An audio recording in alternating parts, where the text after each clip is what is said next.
Alright, back again today and gonna try to get those darn player titles. And I realized, looking it up finally, that I was not going to the right thing. So no wonder I wasn't ever advancing the player titles quest I was on. So basically we gotta look for ruins from the exocraft scanner instead of alien structures. Actually wait, we'll see here. We'll see. Man, I went out to get some of my medicinal marijuana today and came back to my old Mini and started it up and I had a bunch of lights just pop up on it saying drivetrain malfunction. So yeah, that was a not fun trip to the dispensary today. Oh hey, let's finish our building here. Let's see, we got harmonium. Okay, let's see here. Yeah, you actually have to call in your freighter and actually take the items needed for building from your storage container. As you can see, I have a few of these. There we go. Well, 3 of those we need. Wow, this multi-tool looks good too. Sorry, I'm just in awe by the texture updates you get with the PS5 Pro version and the frame rate. But yeah, that scepter looks pretty phenomenal right now. Okay.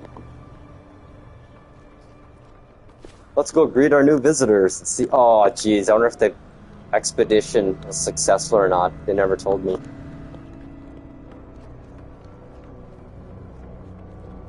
Yeah, those shadows are excellent.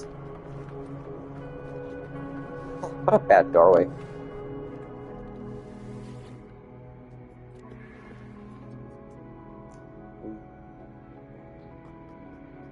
You know what I say always? I help always those in need.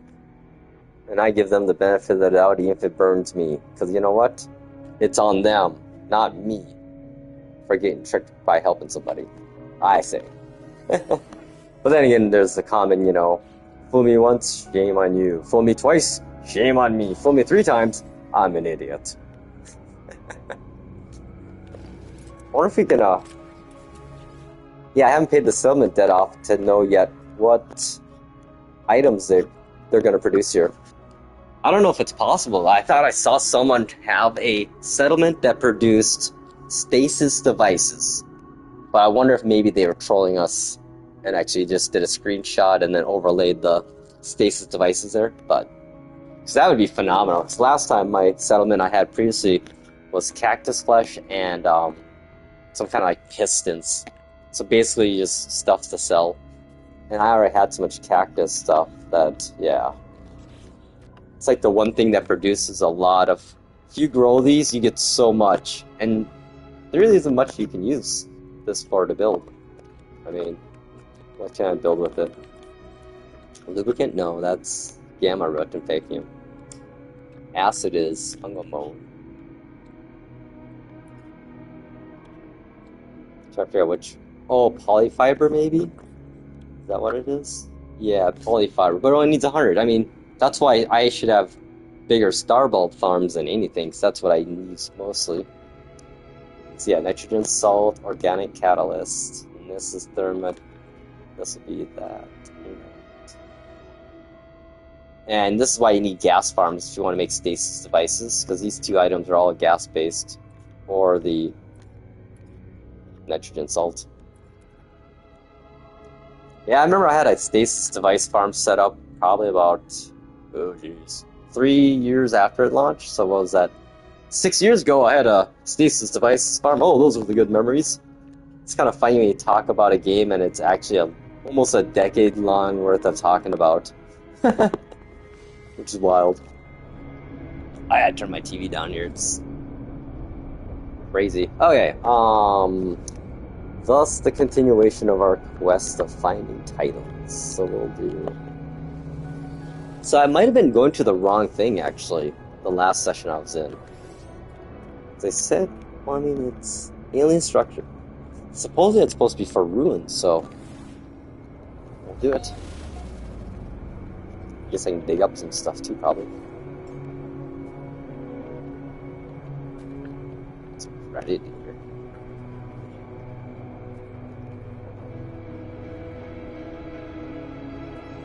Wow, it's got to touch your trying to spawn your view.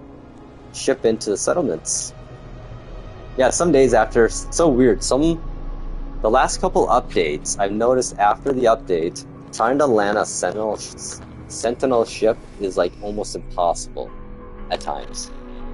But then they come back and fix something, but I don't get it. It's like literally I'll have to do circles for like 30 seconds before I could land at times. But I think that's fixed now. I'm surprised that Ancient Ruins wasn't closer with all the crap that's by me. Yeah, this...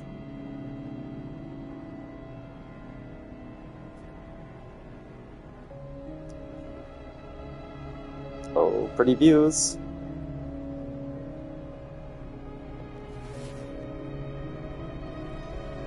Never get sick of seeing rings. Oh. Okay, I'll have to remember to go back to the settlement in about 50 minutes. Oh, there we are. Oh my god, I remember these things. There's so many, like, player-created, like, rumors about how to get features that weren't available in the game at launch. Like, we were always... I remember for a while there... Was it these things? I can't remember. There's a couple of these that had like a little walkway with flags on it. And for a while we thought the flags were pointing in directions where portals were. And then I can't remember all the other theories that were out there that, you know, before they actually allowed portals to be activated in game, us players were, oh yeah, it's this thing here. See that flag? It's pointing that way, so there's a portal that way. Which, it wasn't true. But yeah, it was just fun to think, you know, of all the things we made up in our heads.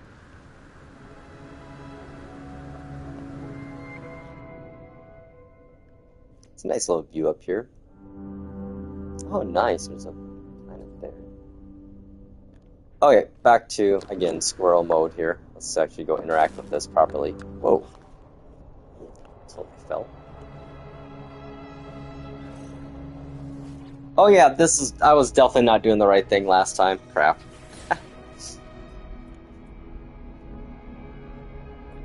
We'll do knowledge of the past. Oh, wait a second. I know what the problem is. I have all the Corvex ones. We'll have to go check We'll have to check player titles here at one of my base, the player thing. Let's see. Yeah, I think I definitely have.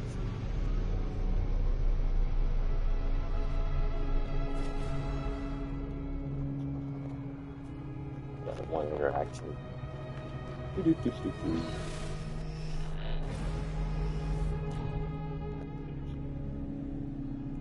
Let's go up to the freighter.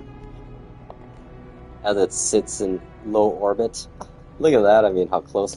Can you imagine seeing something like that above the Earth? That would just be mind-blowing. That would be very, very, very intimidating. Seeing a starship this big warping into low atmosphere in Earth. Holy balls, can you imagine the pandemonium that would create? Kind of like, you know, Independence Day, the movie. That was like, oh man, when that movie first came out, I saw that in the theater on the first day it came out, and holy crap, at that time, that was mind-blowing effects.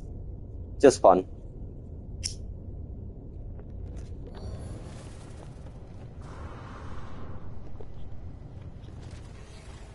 Okay, let's see. We shall take a look at our player titles. I think I got the Corvex one, so I think I need to go to a Gex system. Conversationalist, that's right. I kind of like all these titles, they're nice. Respected counterparts. Okay, where are we at? The first ones are the ones we're looking to do here. There we go. Fire creation. Nope, these ones are quest locked. I'd have to go through. Yeah, Gek. Here we go. First spawn. Burke, Viking. Yep, I already got the Corvex. Priest and Prime. Okay, we're warping. Yay! Let's go explore some space. We're gonna look for a Gex system, those little eel effers. Actually, no, let's take the freighter with. Nothing says intimidation by coming out of hyperspace with a freighter and 30 frigates. And I can warp like 6,000 light years with this thing. Okay, we are looking for, well, filter by life form. I believe Gek are yellow. We'll find out. Yes, no, Vikings red and Gek is, yeah, Gek's yellow. Okay, we're gonna go for like a rich system. So that way if we do find any ships that spawn in, higher odds of S class and higher odds of S exotics too. Okay, yellow, yellow, yellow. We should see if we can find a super giant. Ooh, black market. Sure.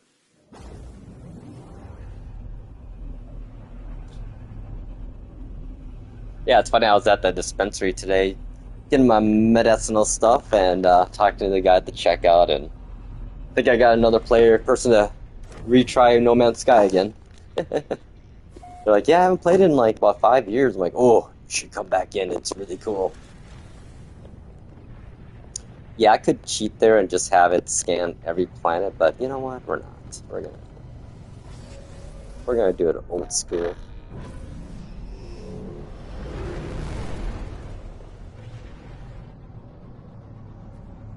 Yeah, I really hope my little mini doesn't have too big of a problem. Good thing is I still have the extended warranty I bought for it, so that might come into play today. Finally, which, you know, like I always tell everyone, I'd rather buy an extended warranty and never use it than not buying one and wishing I had it or whatever. It's one of those weird things.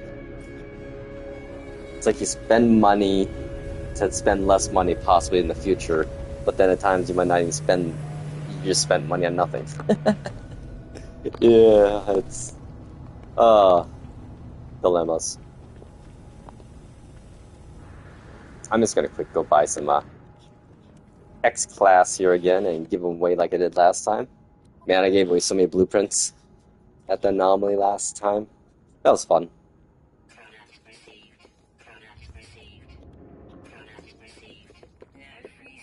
Oh yeah, whatever. There we go. I should just put all these in my starship anyways. This one's my little. Oh, I can just open these. Ah, yeah, sure. There we go. Yeah, this is like a soothing process for me for some reason. Inventory management in this game is kind of relaxing for me. Not sure why.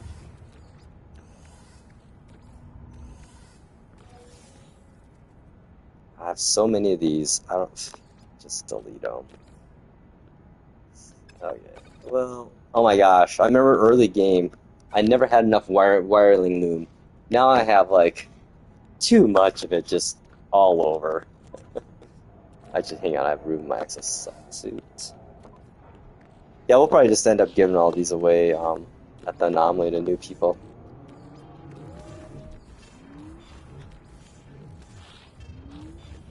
Thank goodness for quick transfer, huh? Okay, I need to actually get more polished stone next time on one of those planets, and I need to get some more of this crystallized helium. Those are on gas giants. Oh, hey, my Pumbaa egg. We're gonna try to make even smaller version of Pumbaa. Okay, that's that. Cookies we'll give away too.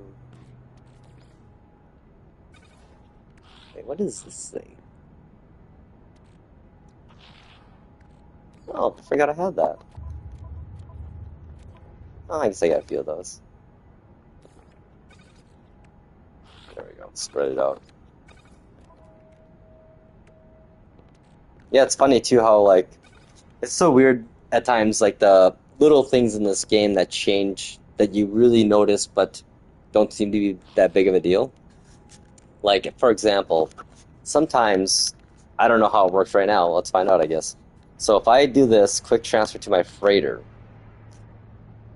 it can do a couple things depending on the update. It can either transfer right into my freighter's stock inventory, like, well, like if I do that, it'll either go right here sometimes, Or if I have a storage container with it in, like that, it will go directly to there.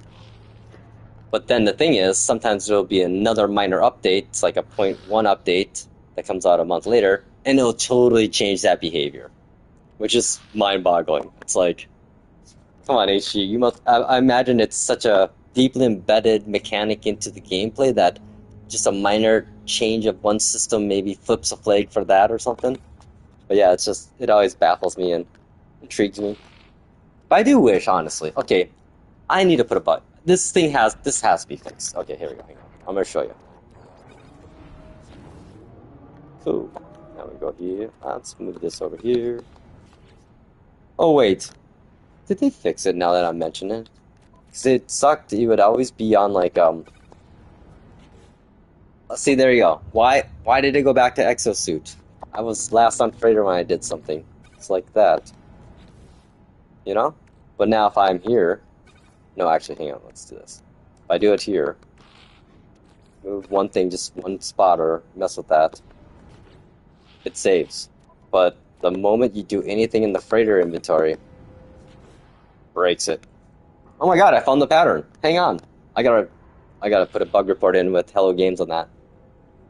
So that's been driving me crazy for the last 3 major versions. There's no memory of where you are. I think it's because I'm always going into my freighter inventory all the time.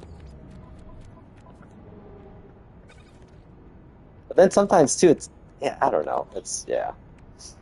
Oh well, minor complaints in my opinion. If that's the biggest complaints I have, that's a good sign of a good game. Maybe. Or something.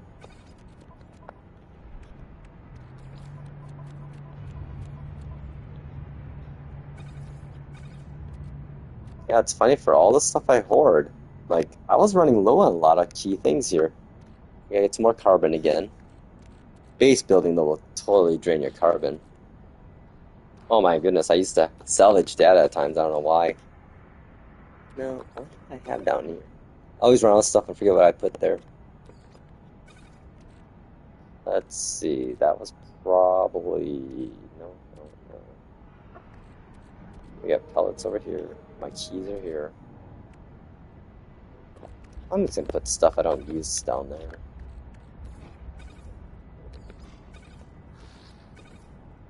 I'd sort by auto sort, but it just messes up my inventory.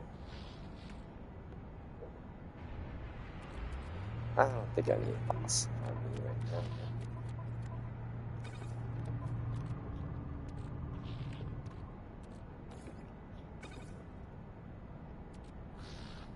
It's just so much stuff I have. No man's hoarder, I call myself. These are for finding... I don't know why I have all these now. Oh, I think I got them from, like, some frigate expeditions as rewards. Quarantine. Yeah, I think I have way lots of those. Yep. Platinum.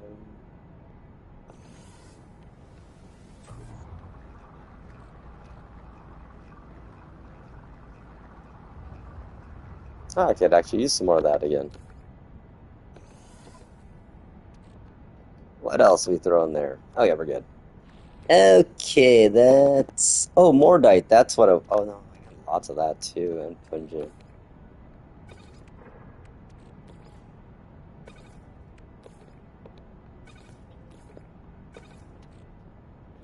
Okay, we're good for now. Back to the mission of finding Gek plaques.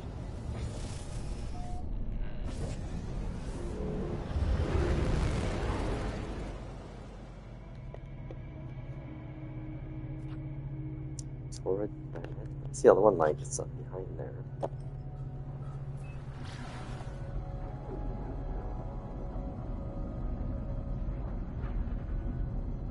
Arid. Well, it don't matter.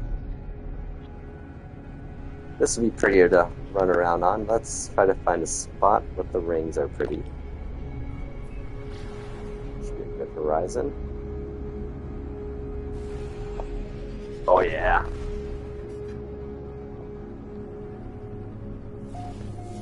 Yeah, the point of interest load way faster coming in from that space now.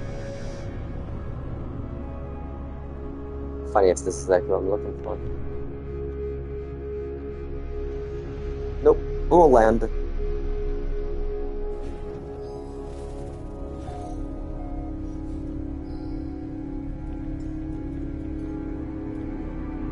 My boy. Yeah, I figured out how this works with aggressive fauna. If I have him out, he has lasers on him. And if aggressive fauna attacks me once, he'll come over and laser him. Initially, he'll just stun him, but then if they attack me again, he'll come by and actually take him out. What a good boy. What a weird thing, huh?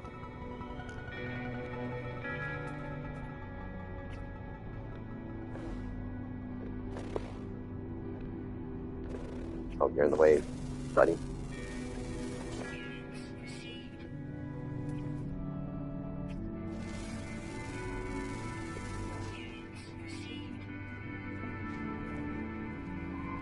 Oh, dude, there's a guy here. Nice. Huh. Where's your ship, buddy?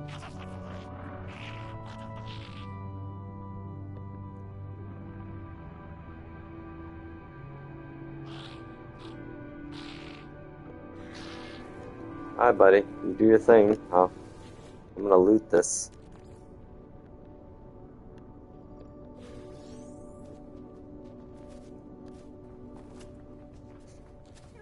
So hyper, buddy. So hyper. You're alert. What's around us?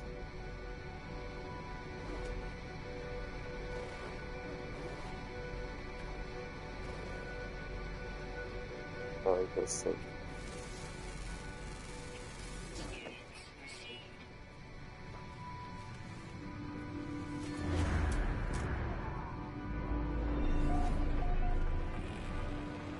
Ooh, did it fix that screenshot, I wonder? I doubt it. Oh yeah, look at that. Definitely not fixed, huh? Usually what it should do is should have a little, when it, goes up, it snaps a photo. It usually puts that there, but it hasn't done that since 4.0 or so.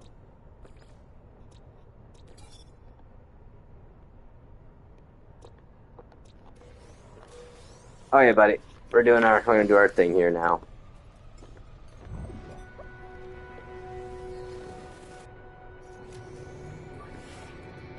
We're looking for ruins.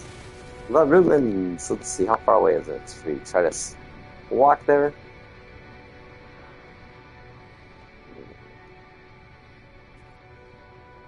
We're gonna fly.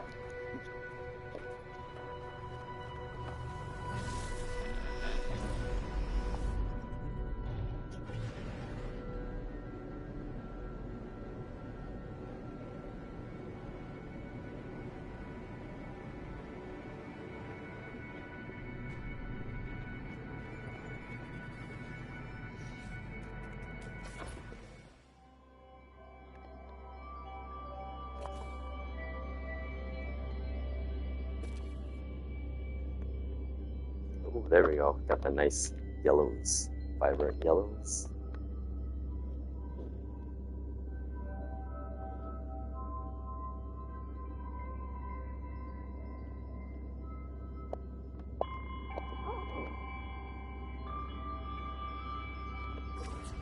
That'll be today's thumbnail.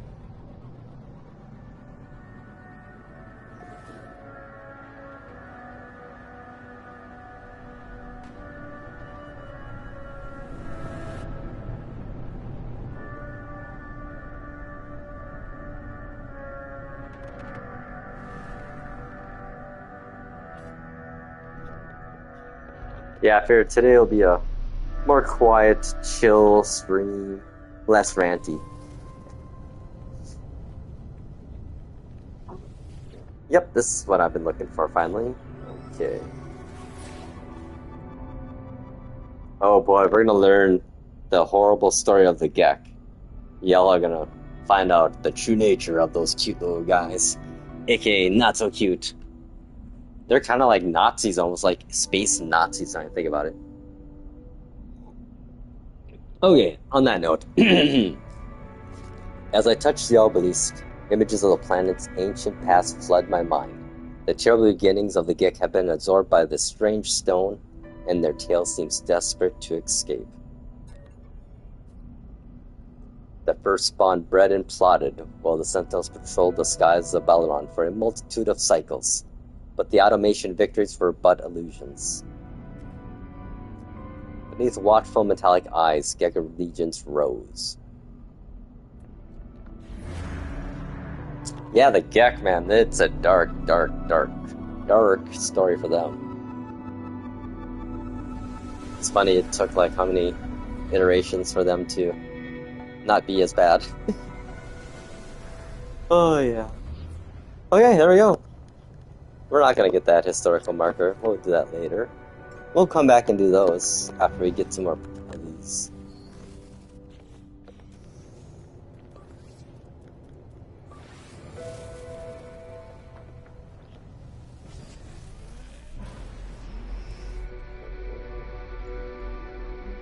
That one there.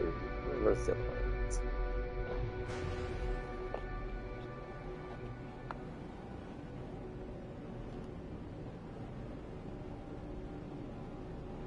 Yeah, the clouds definitely look better too at the Worlds update. Before, the clouds were kind of eh, but now they actually feel like clouds. They definitely feel like clouds more, I'd say, in the PS5 Pro version. Yeah, it's funny. This game just, it feels more complete with the PS5 enhanced version, the Pro enhanced. And from what I've been reading too, it sounds like it is probably the most optimal experience, even versus like a ultra high setting PC. I bet you get probably better view distances. Maybe. I don't know though. I'll have to look that up now. Nonetheless, I am very happy with my PS5 Pro purchase for No Man's Sky. Like I said, I'm unlike most people that would buy a new system just for one game, but man, I've been playing this game for 9 years. If there's ever been a justification for buying a new console for one game, I think that's the case.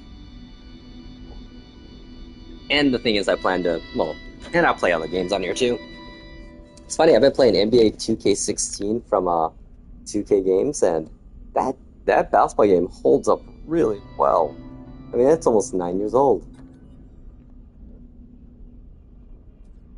Okay. The holy larval pools of Balaron sprang forth with the tears of poor wiggles. Generation begat generation. Wholesome and strong, iron of fist, and with a granite resolve. We, the wise first spawn, held back our tide of blood. We waited to attack. The unseen blow strikes the hardest.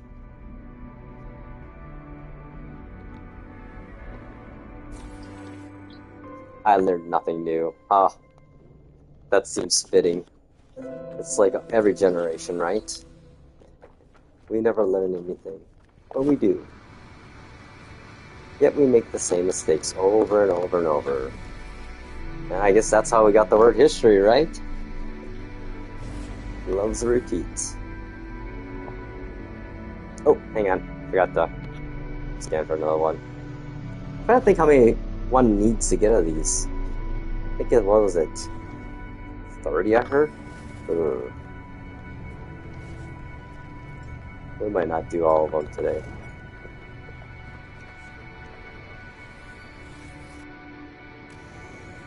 Yeah, if I realized, like, a couple of years ago I was doing stuff, and I kind of had there's a point where I actually took about a 6-month or so break from No Man's Sky. I think I was into, like, Grand Theft Auto Online, GTA Online, and Red Dead Redemption 2. Because those games they'll suck your time, too. Like, I admit it, I just play GTA Online these days to just drive around the map in all my fancy cars. Like, I have way too many cars in that game. Actually, I have a strategy I'm working on right now with GTA. I got a theory about GTA 6 and GTA Online. Because, all of us who've been playing GTA Online, we have a lot of crap. I mean, how many hours we put in, how many, how much money, in-game money have we spent on vehicles, weapons, places, and all that stuff. And I know, it's gonna happen. Rockstar's probably gonna wipe us, or GTA Online for GTA 6 will be some kind of complete new currency added that's not connected to anything we had before, because, money, greed. Who of all people is better at that than Take-Two? But you never know. Maybe they'll surprise us and actually... I'm not that naive anymore. It's all about the money. It's all greed. Oh no, we've come back full circle. I have said no rants today, but then, it's funny. I mean, that's just not a good sign for the gaming industry when a guy like me that loves games, I'm a fanboy, to an extent. I'll stand by him on some kind of like sus decisions being made, but it's just like, it's full on greed. And the problem, again, like I want to say, is that the people in charge are idiots. They have no idea how the world and industry works. It's like everything in the world right now. Everyone in charge is so fucking disconnected from the reality of us people that are not in the top 1% or 5% even. History has shown that the results of what happens when we get to a point that we're going to be getting to is not a good place to be for most people with money and power.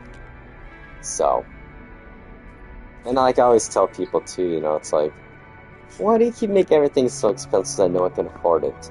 You know what happens? No one can afford it, and then no one buys it, and it's like this weird-ass circle of life that we have where... But the problem is, the real problem is never addressed of all these companies that fail, or make horrible decisions and almost destroy their companies, They always frickin' fire and blame the people that don't have any decision-making abilities and are just doing their jobs, How many times have we seen CEOs not get a golden parachute when they get fired? Like, how can you be so horrible at your job that you get fired, but yet somehow you work it that you get $5 million for getting fired in one effing year? Like, anybody here that's watching YouTube, or let alone watching my little channel, $5 million would be life generational changing for us. Like, it's ridiculous to think about that. And when you think about it, $5 million in 1 year, how many people in that company could have actually got a 5 to 10% raise of their salary? You know what? We're gonna do the math quick. Because that's the problem. We talk about stuff, but do we actually do the math at times? Like, if you actually just do the math on some of these things, it just makes it even worse, honestly. Okay, let's say $5 million, huh? I'm gonna say we have, and we're gonna be realistic here, $60,000. It's gonna be like an average salary. And let's see, what is a 10% raise would be $6,000 then, right? Per person. So let's see what that $5 million. How many people we can give $6,000 raises to? Well, look at that. With that $5 million for one person, if that person instead just got their ass fired, kicked out the door, and told never to work in the industry like they should, instead of being in this circle of C-suites that can fail and fail and fail and keep getting high valued salaries for doing shit. So that $5 million bonus that CEO got could have been dispersed to 833 other employees at $6,000 a year. And that would have been game changing for those 833 employees. Think about that one. Yeah. Okay, let's redo the math now. Let's do a $10 million bonus, golden parachute, escape clause, what that could do. Okay, and plus that probably person's making a salary of like $200,000. Oh my gosh. With a $10 million salary bonus, if that was actually appropriately divvied up within the company, you could give 1,600 people $6,000 a year raises for that money, instead of one person that made a horrible decision and probably caused 5,000 people to lose their jobs. Yeah, I'm sorry. That's just, yeah. World's messed up, man. But that's the thing. The world and life is balanced. It seems out of balance at times, but it does come full circle. But when things get too far out of balance, the way it becomes full circle is not pretty. It is things like the French Revolution is what happens. I highly recommend people read Tale of Two Cities again. Or just read history. Read about history and all the great revolutions, what caused them. Read, baby. Read. And the sad thing is, it's like, it just doesn't make sense at all, the greed level either. I mean, it's people that have so much that what they need more, and it's so frustrating. Humans, there's so many good ones out there, but then there's the few bad, greedy ones just, they literally cancel out millions of good ones, you know? It's frustrating. It's like in America. Okay, you know what? I am going to go political, because I've been holding back on this stuff for a while. I am liberal, very liberal, obviously. I'm Korean adoptee. I mean, be kind of against my own self-best interest to be a right-wing conservative, honestly. But our country, man, what the fuck? Like, what the fuck were they thinking with Donald Trump? Let's be honest, what happened here? A lot of America is still racist and misogynist. That's all there is to it. Let's just be honest with ourselves. That's what it is. As much as we want to think that we're this, you know, country of open arms to all ethnicities, all, you know, sexual orientations and identities, a lot of us are. But there's a lot of us that aren't either, you know, and it's unfortunately due to the behaviors of the right wings and conservative groups in the last 10 years, that has allowed people with hateful belief systems to finally come out of the closets and be like, yeah, I'm racist, and not be afraid or ashamed of it. And that's a scary thing in society.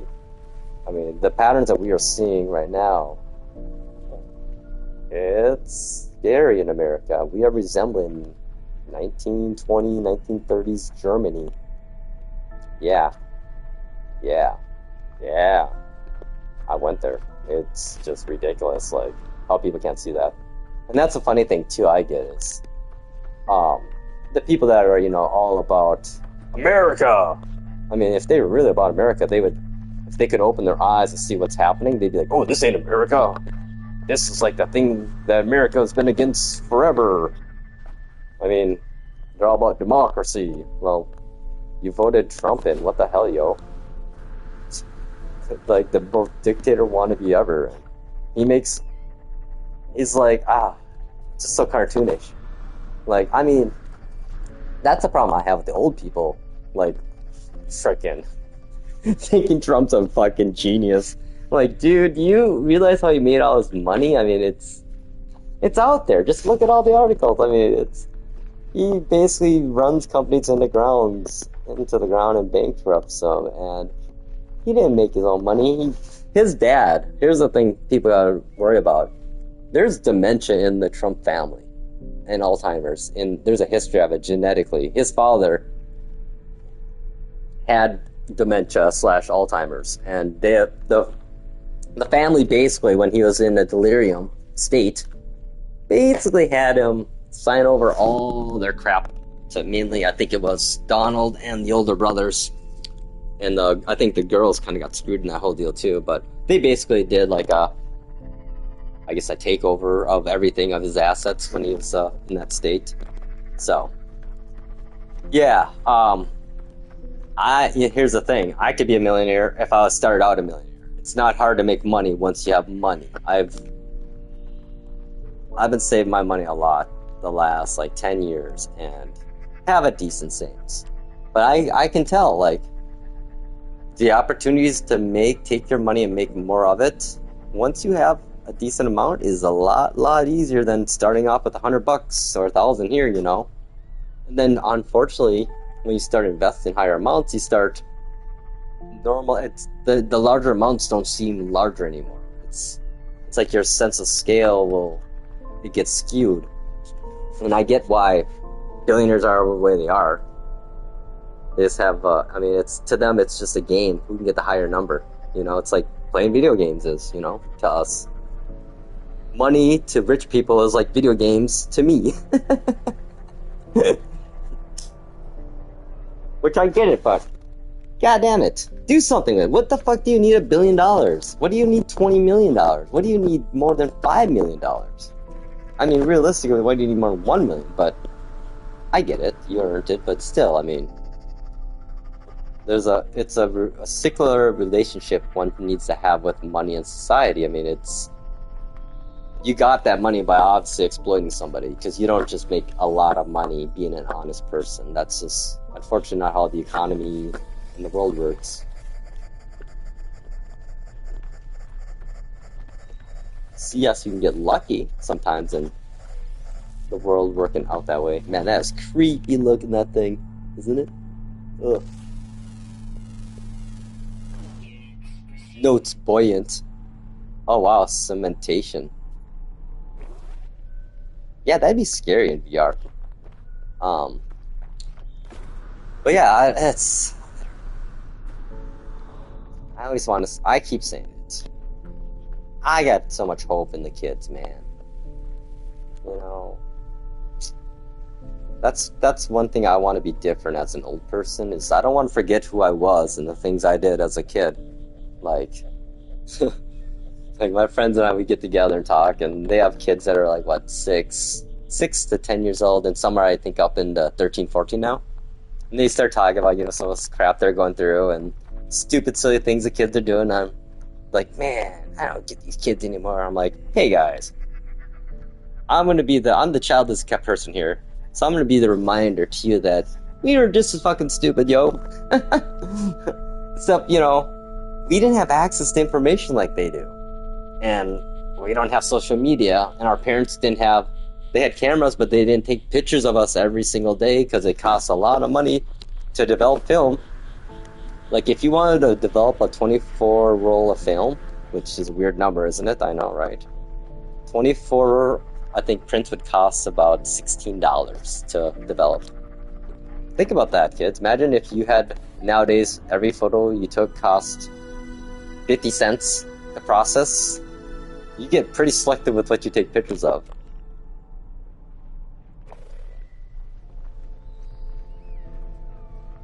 That background just looks badass, actually, with the smoke plumes like that. It looks like kind of a...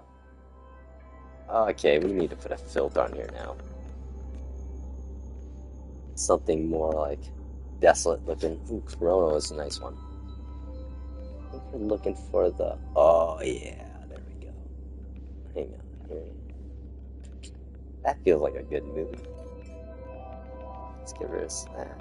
Add more colors. Less fog, though. I like taking the fog off so you get the crispiness, but you know what? Well, you know, I didn't realize that photo mode's a good way to see how the game engine works.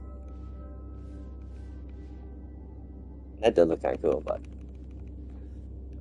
okay, I think I'm gonna throw just a little bit of a lens flare, low depth of field, light.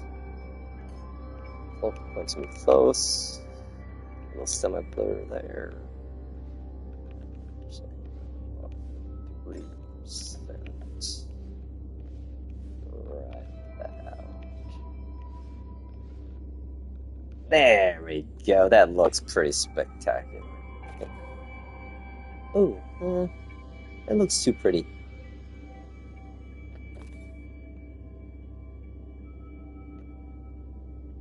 Ooh, I like that. That looks good.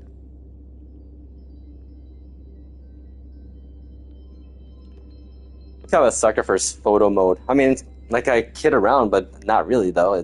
To me, this is like another game mode itself. That'd be kind of neat. If you could have, oh, there's so many ideas everyone has for this game, you know, like have a spot in here where you could, like a photo album in your base you could have or something. I don't know. Yeah, that'd be, or I'd be so cool if we could use our own screenshots in our bases as art. Oh my god, I could see that being abused horribly, but I don't care. It'd be still fun. I can see a lot of NSFW type of images in people's bases, but if you could limit it to just the games, ooh, that should be hard. I guess PC. That's the problem, you know. This game's on PC and Mac too, so a lot more manipulation can be done with it.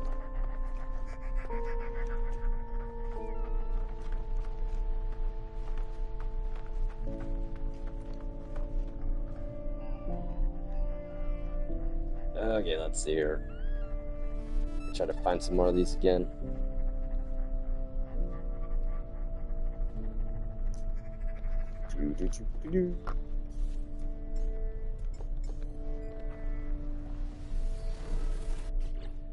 I always do that.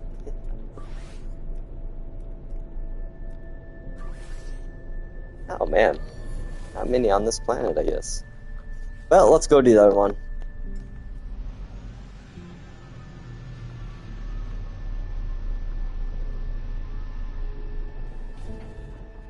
Yeah. Oh, we got another visitor at the settlement. Should we add some more people? Okay, we'll go back. Hey, hyperdrive fuel here.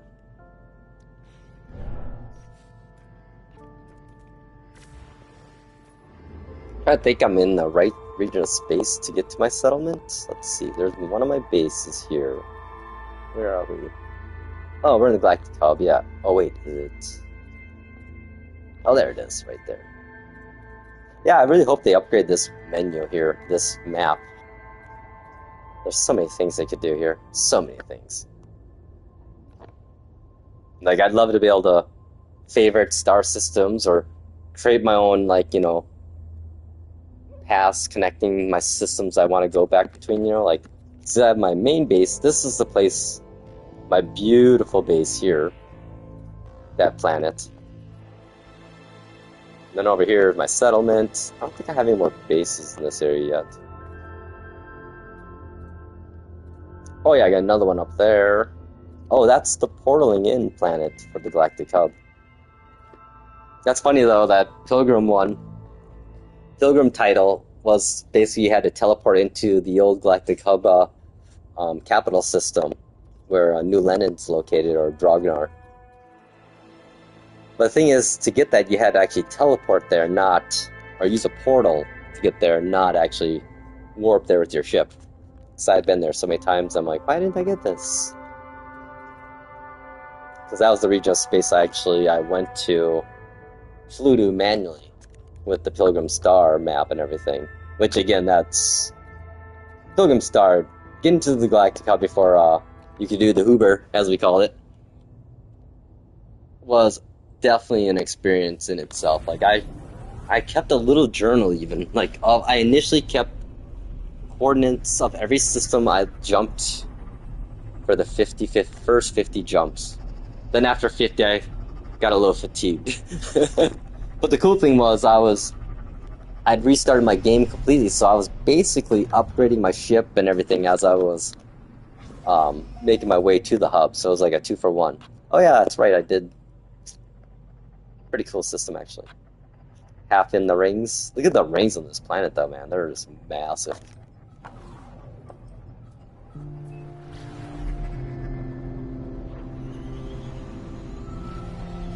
Yeah, I kind of do miss the old location of my other settlement because it had such a low atmosphere that when you called in... Oh yeah, look at this. Look at all the point of interest stuff from here. Right there. 1, 2, 3, 4. There's some more around too. There's a big archive. Those usually end up like by hills, I notice. It's over here. Yeah, there's another Communication center. Look at, I mean, look at all the point of interest in this area. Isn't that ridiculous? It's like this whole region is just full of...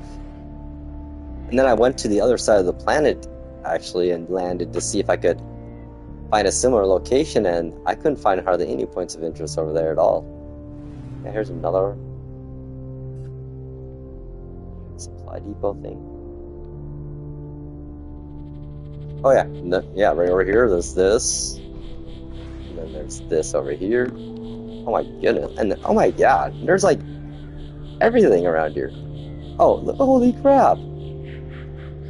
Check that out. That is just wild. I never really went this far over here. Oh, crash ship, dude. Yes. It's not that nice, but whatever. It's still cool finding them in the wild.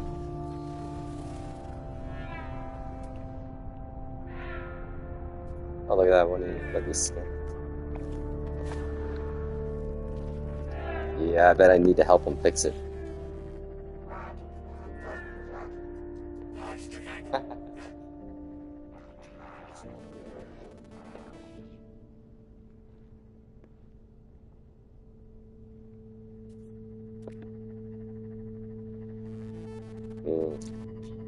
I got you, buddy. Oh, heck yeah.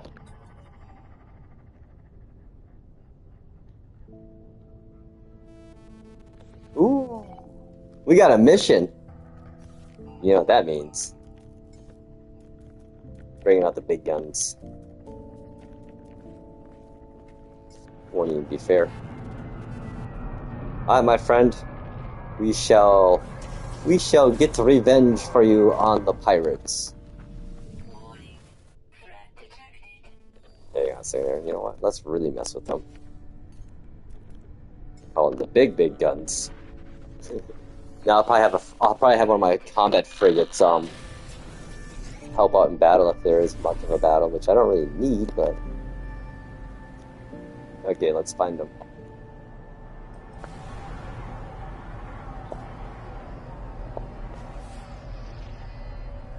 Do a scan here.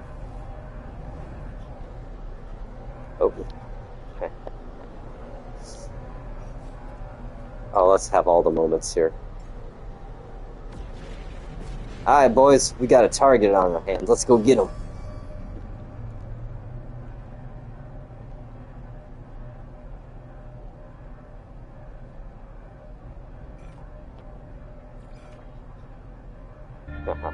Oh, he's going into the atmosphere even.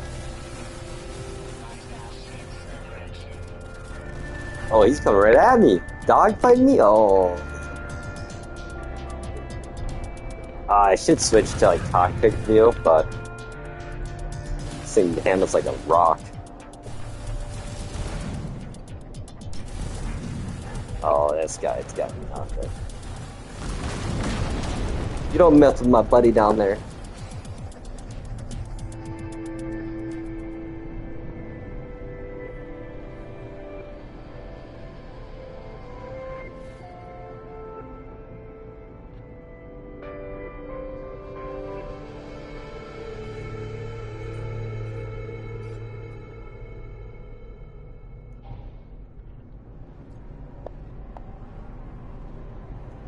Okay, where's our crash ship at?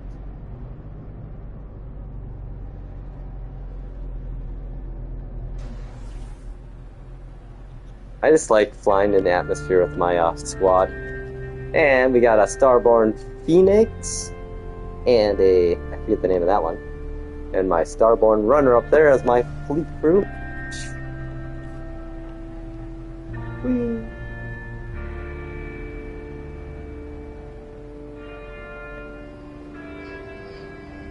Yeah, that's just fun. Okay, here we go, guys. Alright. You keep the skies clear while I land and talk to this dude again.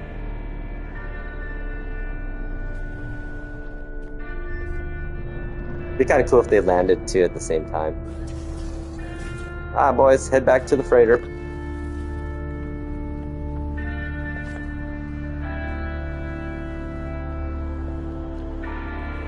And as you can see, this is why the game doesn't get boring for me. I trade little dialogue and narratives in my head as I play. Alright, buddy, we kicked our butt for you. We got revenge. Ooh. Units received. Oh, jeez. Peace out, buddy. And like that, he's gone.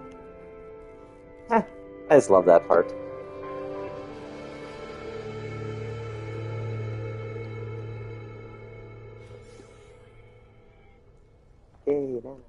Okay, well, there we go. We did our neighborly good today.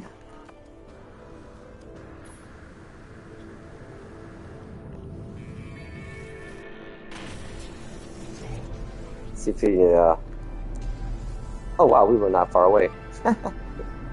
Holy crap, that was really close. Yeah, there again. Oh, there's another tower over there too. How many of those are around? Huh. Whatever. Oh, hey, there's that stock pad we built.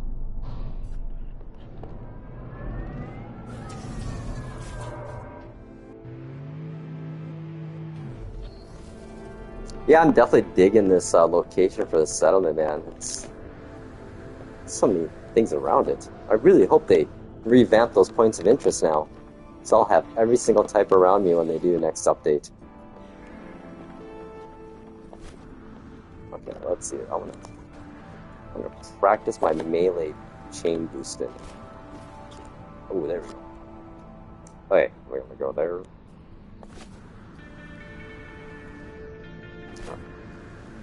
There we go, one more time. Oh yeah, there we go. Yeah, it's crazy how you can do that. So if you time it right, you can basically melee boost right as you land, and it'll like accelerate you even faster. I don't know if I like the settlement office. I always have problems finding the door because it's right here. Hang on. Let's make it a little easier. What color we'll do this color? There we go. And while we're at it, I always like putting these here anyways too, so it's I don't know.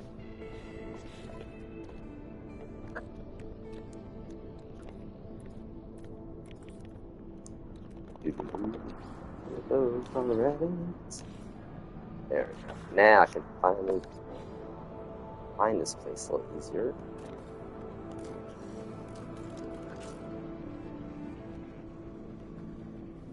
There we go. Okay. Yeah, that's how I find it, is with that signal booster. Well, let's see who's here. We got someone else that wants to join? Ooh. That's a good thing, though. Removing the targeted by thieves. Plus, I get no person.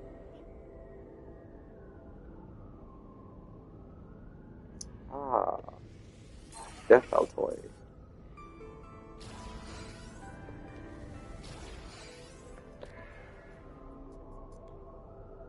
Hey, that means the guys on the expedition returned without dying.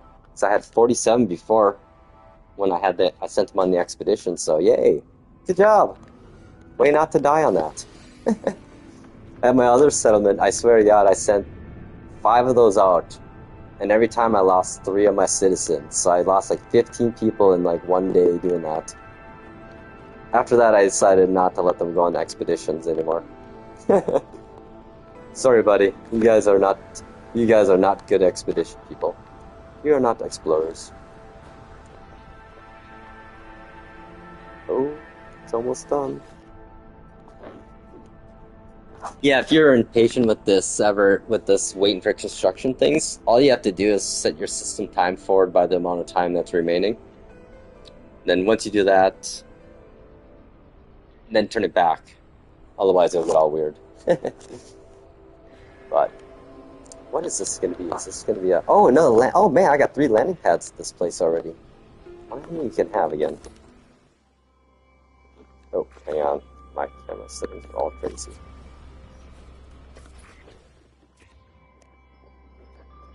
You know what? This would be. Oh wow, God, that looks crisp. Holy crap! At least on my end of my TV, this looks like ridiculously crispy for some reason. I don't know. I think PS5 Pro Enhanced Edition really is that good for this. No, I have pretty highly upgraded one here. I'll show you in a second. I'm gonna quick get a snapshot here of this.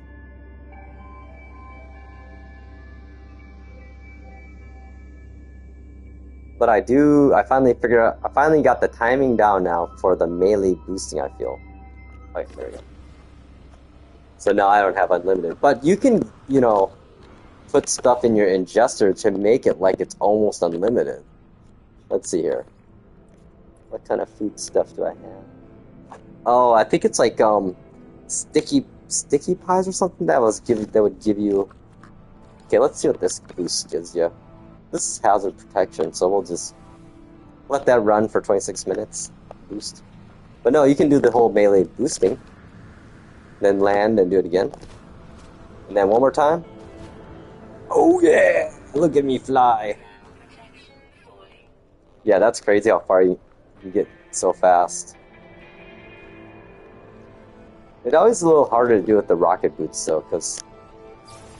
Oh, that's an awesome view too. Hey, it's done. Sweet. Uh-oh, let's see. I gotta get my angle right here. Oh, I didn't time it. Oh, grease pies. That's what it is. If you make grease pies, you can add 300% jetpack boost, which is like crazy awesome. Okay, let's go build some more stuff. Haha, I came in handy, the booster. I can find my place. Go. Ooh, they are not happy though. Oof. Sorry.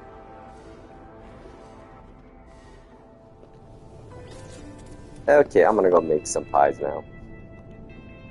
Actually, let's go back to my beautiful island. We'll do some bacon here.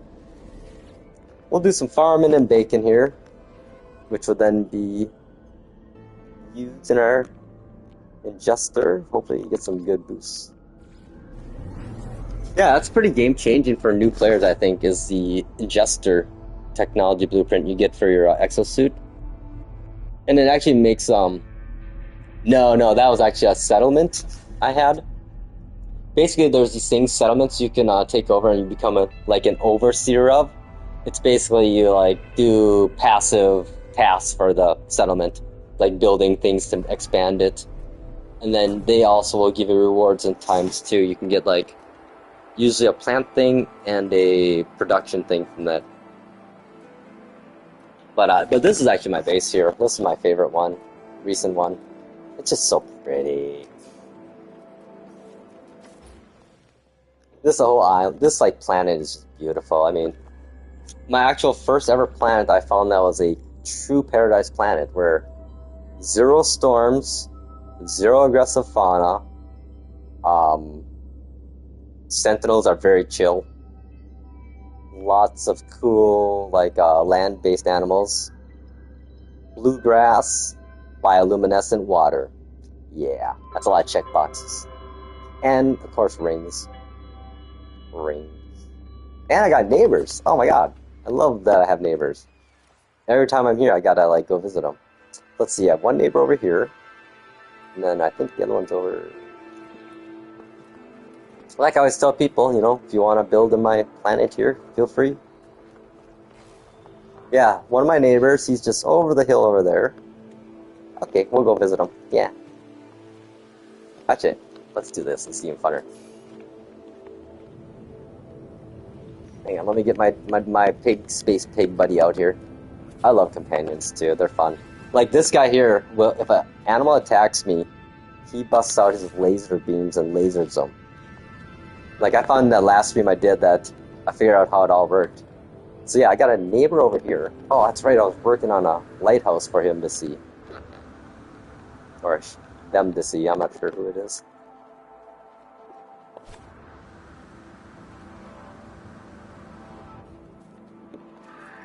I just love this fact, oh,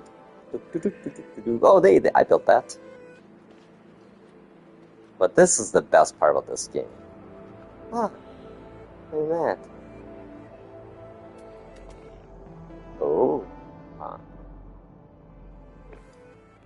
Well, without being in a populated area, very rare.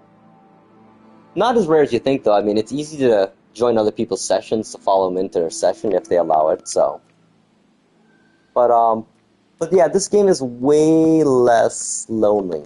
Like, 'cause this right now, where I'm at right now, is the Galactic Hub region of space. It's a player-run civilization. And I think these two people that are my neighbors here, one over there and here, I think they're watching my stream or saw me on Reddit, and they're like, "Hey, that's beautiful. Can I build there?" I was like, "Yes, please." I love neighbors. And look at this base, man. Oh, this base is sweet. This is like a Dubai. Look at that, man. That's just badass. Like, they did a really good job. Oh, yeah, a little lighthouse over here. Let's get down closer, render it in more. Yeah, the rendering of bases on a PS5 Pro is so much faster. But yeah, this person's base is like they've been oh, they had another thing. They've been adding these columns lately, and I think these new plants that just got unlocked. Where's that at? Their little chapel. Oh, hey, no! They added a little hut now, too. Oh, that's so cool. I love those huts. Oh, let's bring it too many. Oh, nice.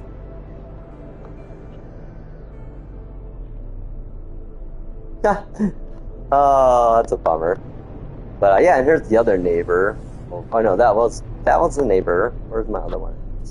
I'm over here, and there. Oh, there they are. I mean, that's just kind of cool, just seeing your neighbors.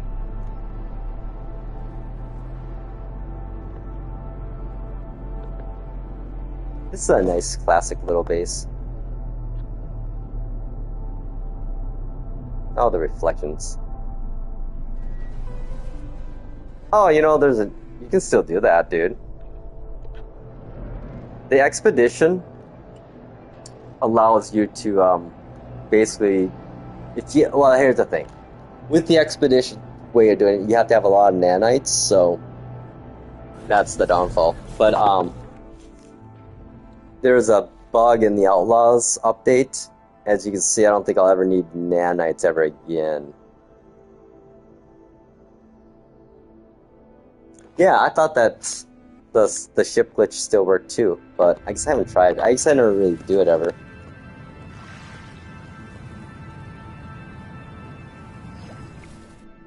But, so yeah, that's like the one thing I didn't like in this game doing was nanite hunting. And it was crazy. I remember when they released the Pirates Outlaws update. If you went to an Outlaw space station, a pirate space station, and sold buy an X-Class blueprint from the guy and then sell it back to them, it would be negative nanites. And the moment you got negative nanites, it literally flipped around and gave you max nanites. It kind of breaks the nanites counter. And they didn't fix it afterwards, so I'm okay with that, because I hated grinding for nanites. Like, I don't mind unit grinding. That's pretty easy if you're end game. But nanites, man, that's just a lot of refining, like runaway mold. Even though I have a awesome runaway mold farm. Okay, back to making bacon. Making bacon. We're gonna make some grease pies, I think, if I remember how. Those will give you the 300% jetpack boost. So you can fly into the atmosphere, into space from a planet with that. It's pretty cool. Oh wait, bioluminescent water time.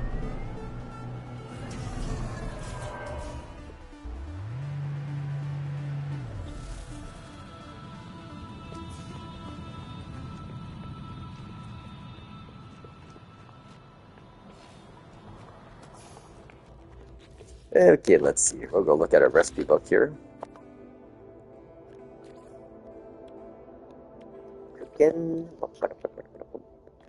Let's see, grease pies, I think they were called. And glowing pie. Yes. Mush, proto, honey, green stew, cocoa. Solidified, here it is. Okay. Oh, I wish you could pin this somehow. So I need a lot. I got these. I got these. Okay, so I need churned butter. That's just cream and fresh milk. Oh, okay. Wait. Okay.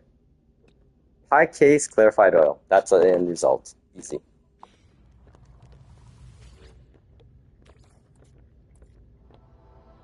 Ah, I do have clarified oil. I knew I was baking stuff before. Hey, glowing pie. Let's see, pie case. Where did I put that? There we go. We'll do. Yeah. Actually, I'm gonna do one less. Okay, here we go. We'll see what this. Well, that was easy. Well, waiting for that, how about we go get some milk and eggs from the fauna? I mean, this is like the stuff that I don't think a lot of people even do. I got me a little farm here. Oh, never mind. Hang on, let's gotta get the fawn, gotta get the animals around, get the automated milker going. And we'll let Mr. Blobs run around too. Mr. Blobs! What a freak. I love him. I'll be honest, I am liking the pet companions way too much these days. Like, ever since my Pumbaa lasered an aggressive fauna to save me, I am forever in love with the pet companions. It's kind of cool too if you have, like, I think the tracker unit on it. They'll eventually randomly do scans when you're out running with them, and they'll, you know, show like resources nearby. Pretty neat. Okay, well, we got that going here. Let's see. Well, I gotta wait for the animals to come, I guess. Alright, Mr. Blob, you play around out there. I'm gonna go check our pies. Oh man. It's like, oh yeah, this is No Man's Sky. I'm just baking some pies to get some boosts. Okay, I'm gonna make some more pie cases while we're at it too. What are pie cases made out of? Is it dough? Pastry. It's pastry. Yeah, okay.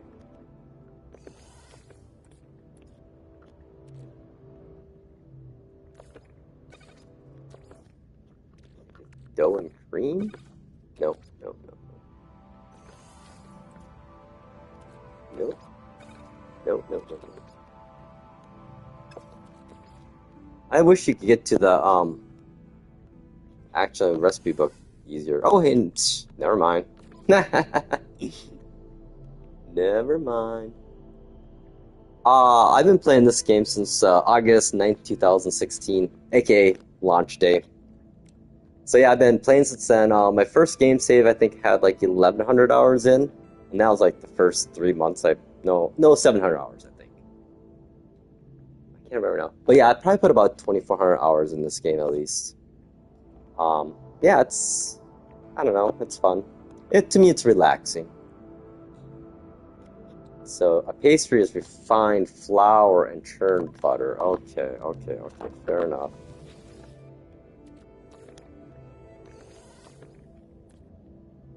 Yeah, it's funny that I think they added these mechanics in the last 2 years, I want to say, the cooking. But this is kind of, just testing these mechanics out ahead of time for Light No Fire, which I imagine is going to have pretty deep cooking in it and spell crafting and whatnot. Oh, nice. 2 years? Yeah, you've seen some good changes even in those 2 years, man. That's cool. Okay, churned butter, wasn't it? If I remember correctly. Oh, look at that. I need more churned butter now. Dang it. It's a vicious cycle. Oh, yeah. I should just make some basic ingredients here. There we go. We'll just let that. Okay, we'll show off the ingester. So this is what they added this in the last update, and this is a big. I think this is a very important component to tying in of all these new systems they added in the last few years.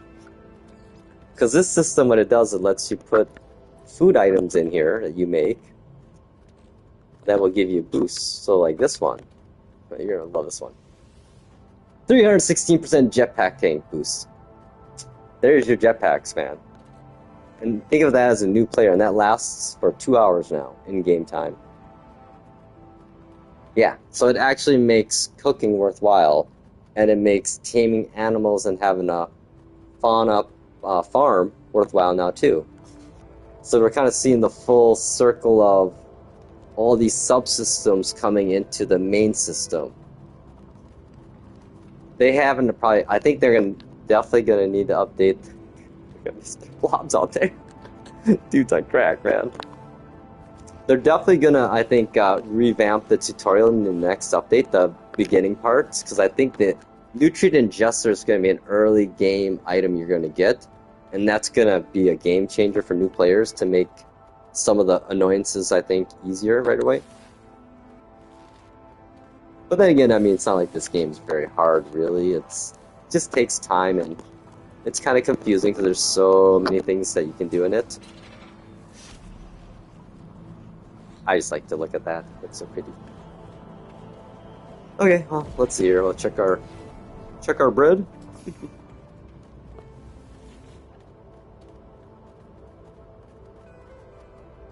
Yeah, we got it for that for now. Okay, we'll put that back in there. Put this away. I need to make some of that churned butter, I guess, huh? What is that, I wonder?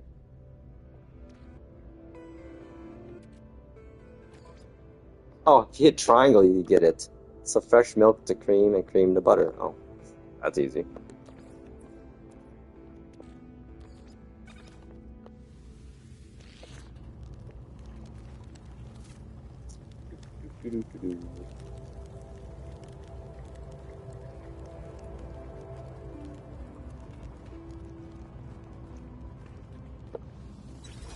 Oh yeah, let me check some multi-tool stuff out here.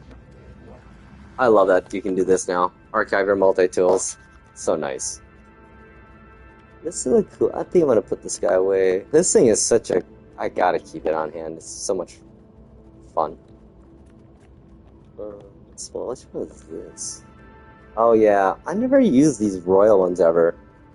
You know, that's a pretty cool color scheme though.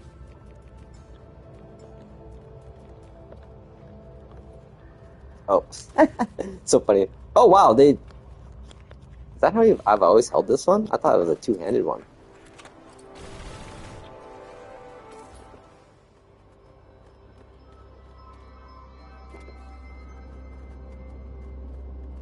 Oh wow, that's a weird... Oh, that's pretty cool. I didn't realize that's how you, hold that thing. Oh yeah. Yeah, it's fun. I don't know. To me, it's just a chill game. I mean, there's some moments that might be a little hairy, but the intense moments aren't that many.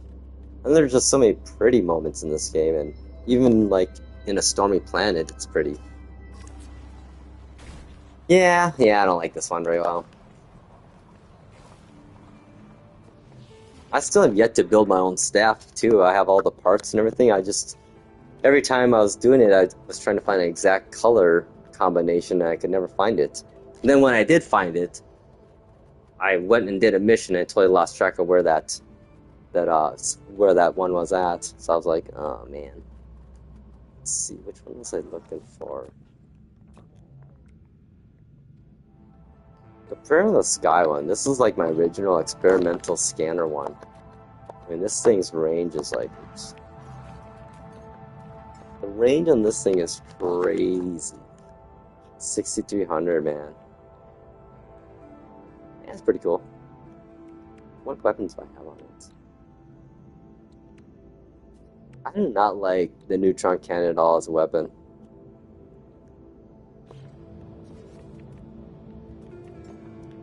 Nope, back to my favorite. This is gotta be my all-time favorite now for my multi-tools. It's an Atlantid. And come on, it's got Diplo symbols on it. That's just cool, and it's white. Most of these are always black, but I found the white one. I was trying to reload it to get a higher class, and it turned black into a different one, so I'm like, well, I guess I'm keeping this one. And it goes so well with my outfit.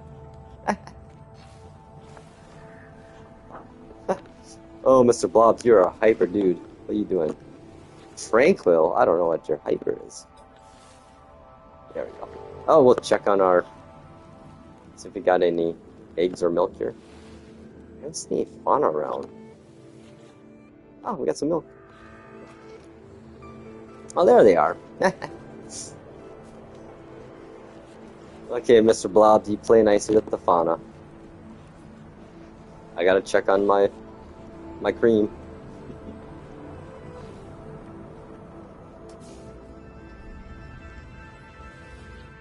Oh, perfect. There's our churned butter.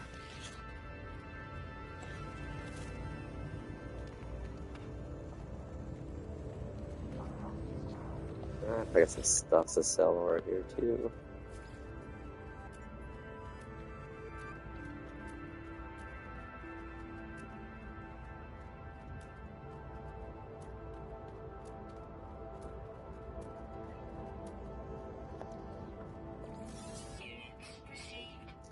Oh, that's broken. Fossil lady.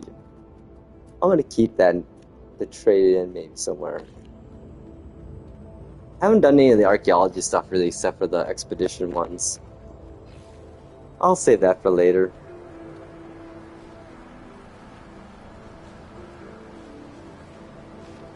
Yeah, it's kind of a bummer that your pet companions, they can't actually go on any base parts really, so that's why I built my bases like...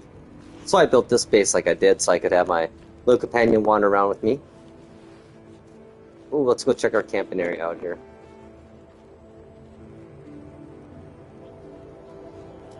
Oh my goodness, oh my... What's this thing look like nowadays? Oh, it's not too bad. But I could use the carbon in that too. Mr. Blobs.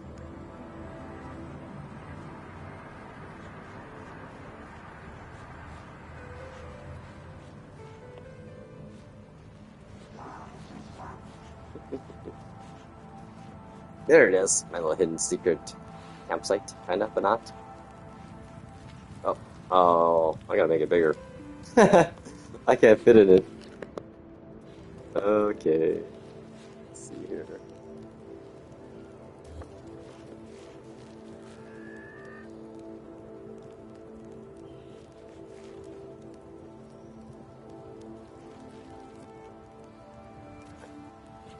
Think everything still fits inside there.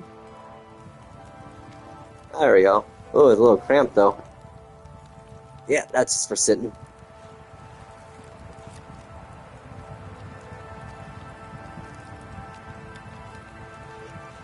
Oh, that's fun going on underneath.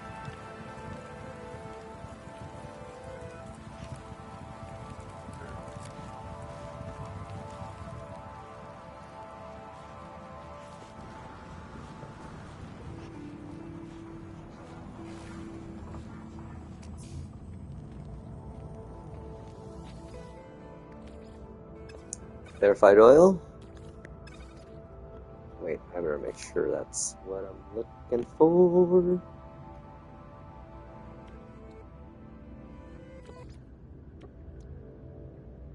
Oh no, I don't need clarified oil. Good deal. Refined flour.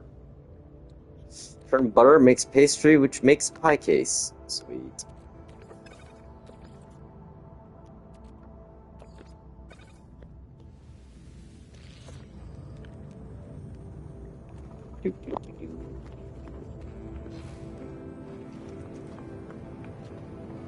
We go for a lap in my pool.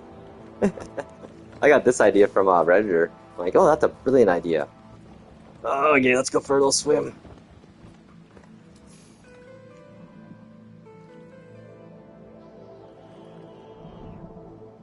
Okay, we did our lap. Oh, I forgot I had this farm site over here too. Oh, I didn't fuel it up, did I?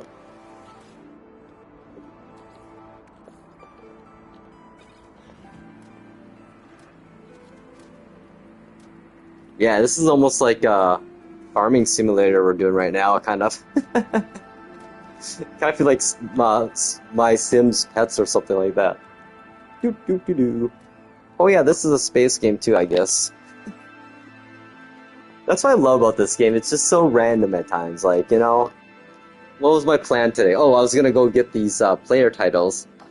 By basically, one of them was I had to visit 30 Gek plaques, and I did about 4 of them to start with. And look at me now. I'm hanging out with the animals at my base and baking stuff.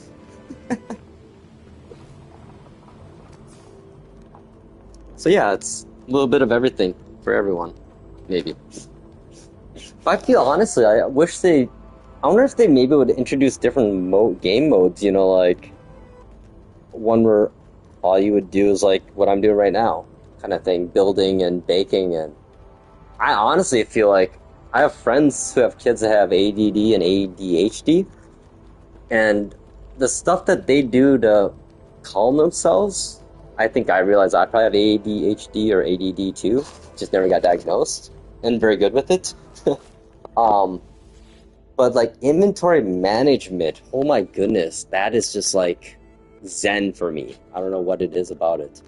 Like moving things around in boxes and then arranging it by colors or quantities or types, it just lights up my dopamine trigger board, man. Like, and I feel like if HG could just pull that out where, you know, they give you a random, or I don't know, make it like a sandbox inventory management system game where it's just basically moving inventory around, or I don't know. You'd have to make it, you know, a point, make a reason for why you want to rearrange things, but I mean, some days I'll just sit here like, well, I'll get a lot of crap up in here and be like, oh, time to organize it. Yep. It's calling the old freighter about Reddit.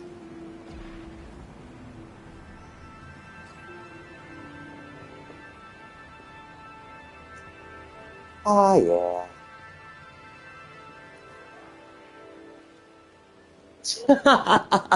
Oh my god. Yeah, I bet. He'd probably be a little happier with me, maybe. I'm kind of OCD myself a little bit. Like, I have labeled everything, like my storage containers even, and organized based on categories. Try to keep things grouped together. I mean, I don't know why I have all this stuff. I don't use it ever. Well, I guess once in a while I do. And then my good smuggling one. I've been buying all this stuff. I don't know. I never sell it, though. I just have it on hand.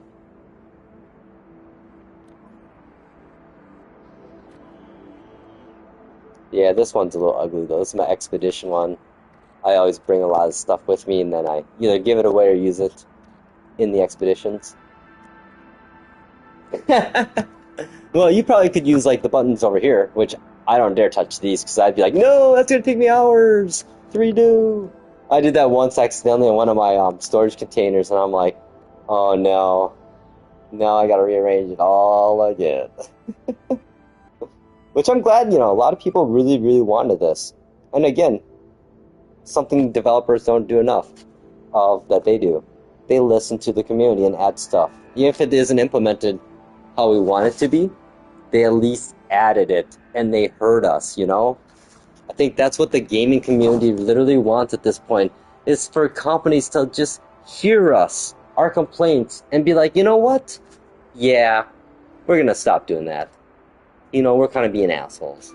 You know, just stop being so arrogant.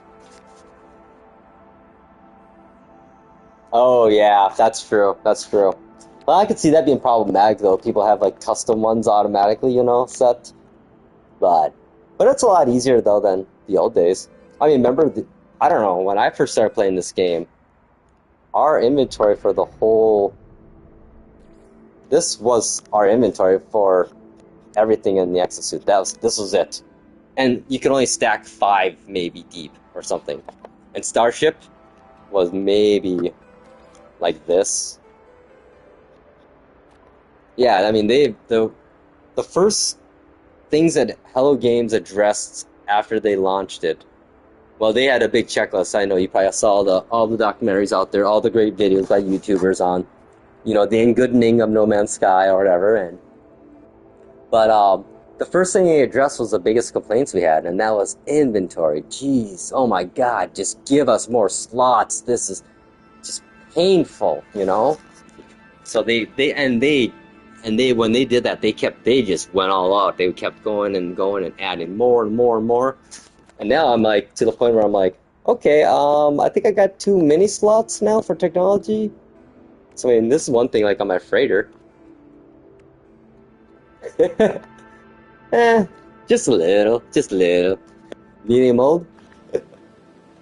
Actually, let's go to that base. That I have a base in Cloud City base, and I didn't even realize until after I built my base and was calling it home that there are these crazy huge deposits of runaway mold. And I got lucky enough that literally one spot was like right below my cloud island. So I made a secondary base, extended my base to the surf to the bottom, and then have a little area marked for where the runaway mold is. And I got a little spot where I can do a nice like a base jump basically from my sky base down to the mold area. I feel pretty cool.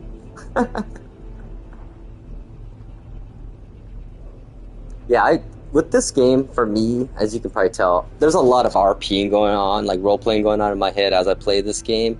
So I play this game as if I'm in the game. Like, this is my life, because I've always wanted a game like this as a kid. Like, I love space. Like, I was obsessed with space. I was going to be an astrophysicist. Then I went to college, and I took Calculus 2 at the University of Minnesota, and it kicked my butt, and I am now.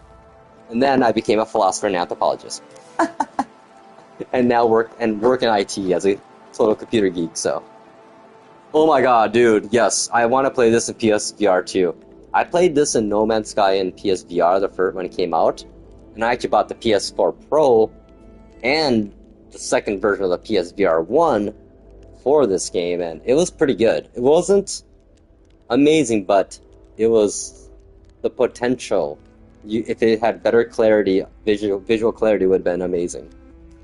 However, with PSVR 2 and a PS5 Pro, I hear it's freaking amazing, like mind-boggling. Oh, thank you. Oh yeah, here we go. We're gonna do our runaway mold farm. So yeah, this is so there we go. There's my runaway mold down there, and then oh, there's my other part of my base. Sucks so my little short distance teleporter does not make it. I guess that isn't so short. But anyhow, this is my fun part. Whee!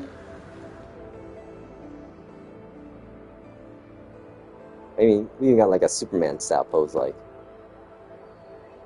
Oh, doesn't seem like there's many. Oh, never mind. They're all together. Oh, I will see how much I can mine here too with this thing. I know. I every time I do it, I always wee. I think it's just human instinct, right? Okay, let's see here. Runaway mold in my inventory. I have none right now. So this cluster is going to get me about, I'm going to guess, 15,000 runaway molds. Okay, let's see here. I'm going to heat it up first.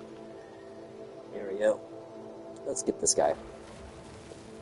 I always hate it when I'm in the wrong position and they literally start running away on me. Okay, let's start with this one.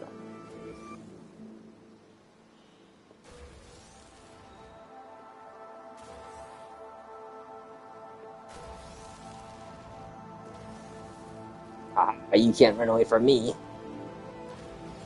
Oh, crap.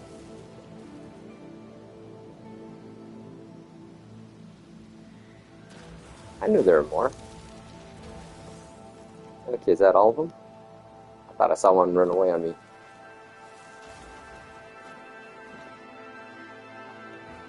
Okay, that's all. Let's see here. How much do we get? Oh yeah, yep, 15,000. The only reason I got that much is because of this multi-tool. It's an Atlantic.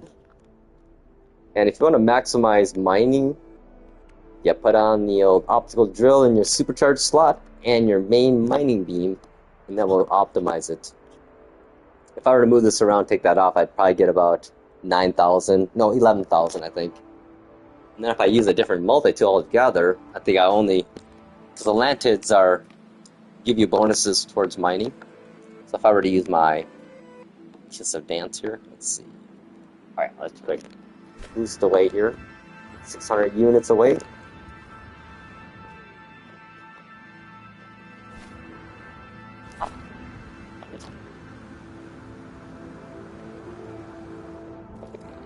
Oh, that's right. I got the crazy jetpack bonus going on. What am I doing? I use.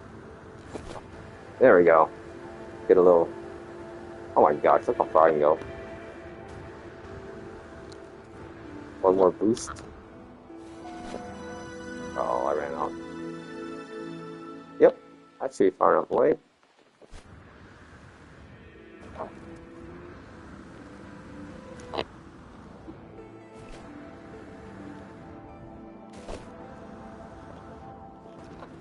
Oh, I ran out of juice there. I was really good.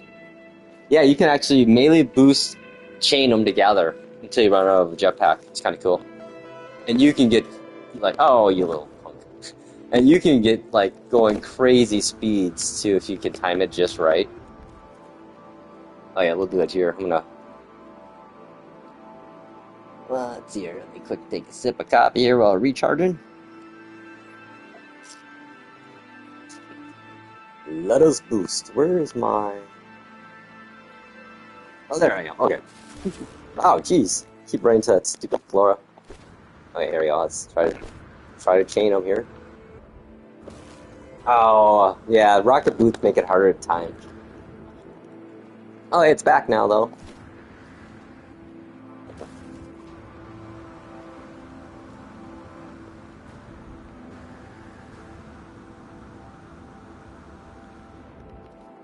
Okay, now we have ourselves a alien multi-tool, which is a combat bonus, of course. Cool thing. I've had that forever. Okay, mining beam equipped. Let's do this without running away again.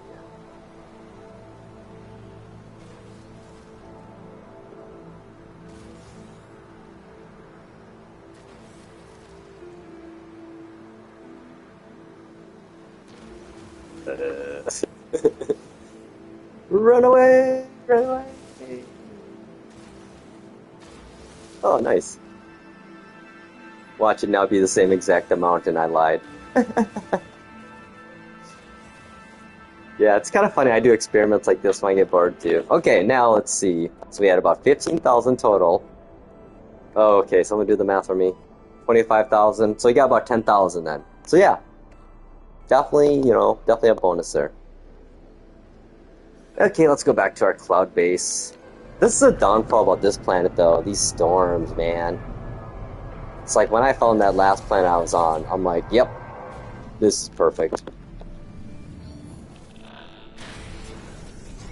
But then again, honestly, with the storms, they look pretty cool, so I'm not really going to complain.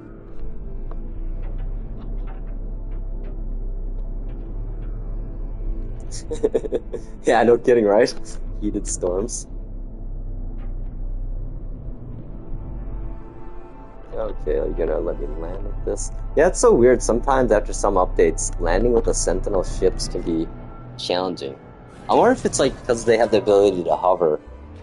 Because I notice if I'm hovering, I can't land sometimes, and I gotta like literally give it a little gas, and then when I do that, I just go flying, and yeah. First world problems in a first world game, right?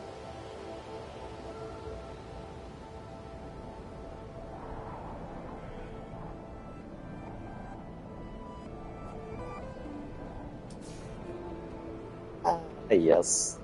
Old Galactic Hub space.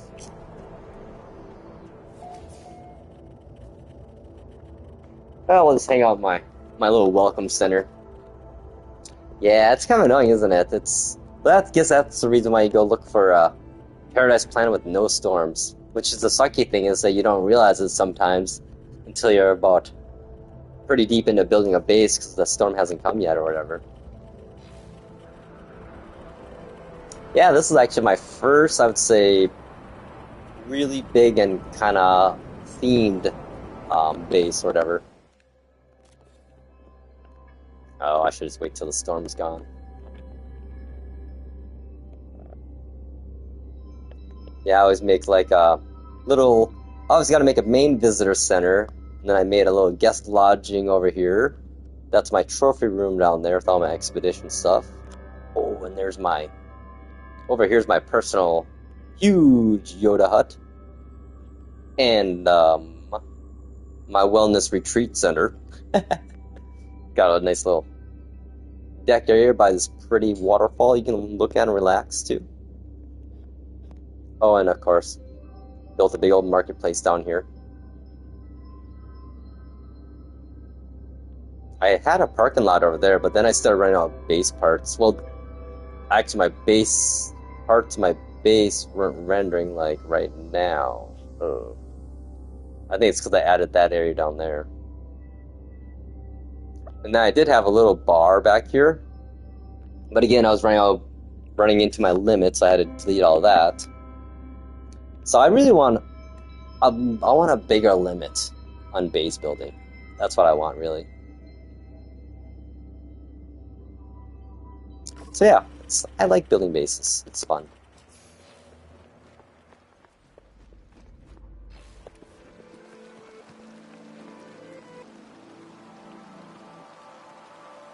Ice and Tam. Oh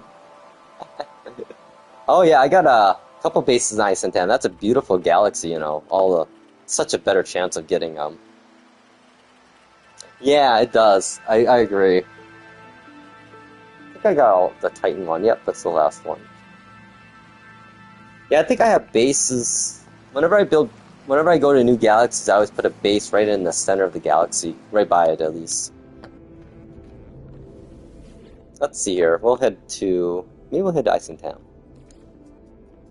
Which ones do I got? We got Hilbert, Expolos.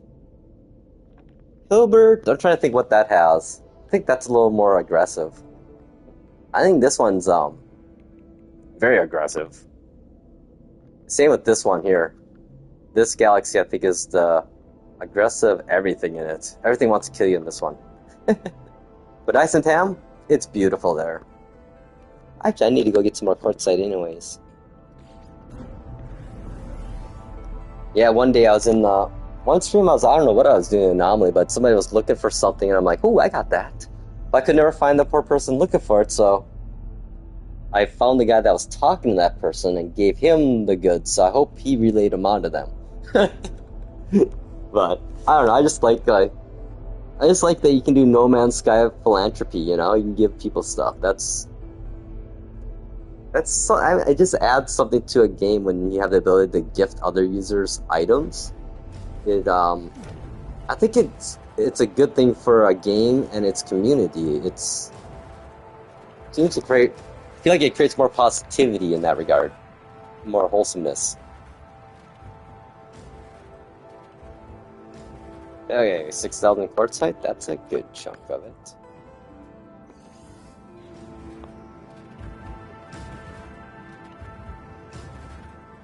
I built this by a portal, didn't I? Oh, geez, that's a big old. Screw you.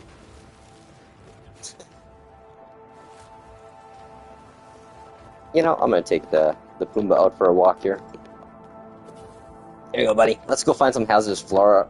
Let's find some aggressive fauna for you to kill. Because that is just so cool. I don't think there are any, though.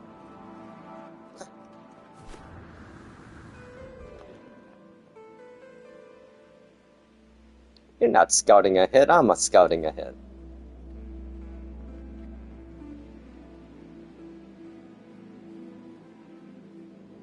Oh yeah, this is a pretty one too. Look at that. Oh, that'd be so sweet to see in real life. Oh my goodness, hang on, I gotta get a better view. Dude.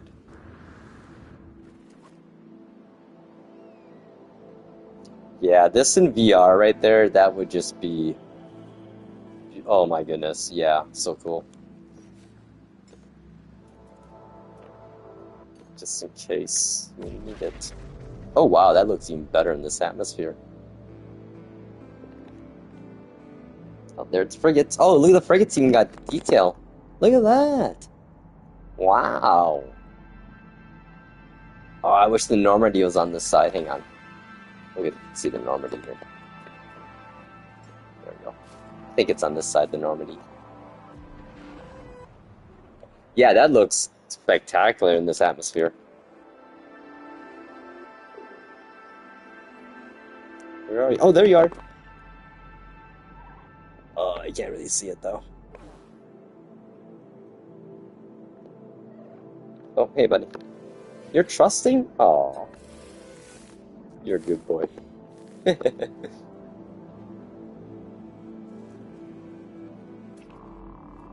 there's some funky looking animals at times. I'll be honest though, in VR, if I ran into something like that, that would scare me.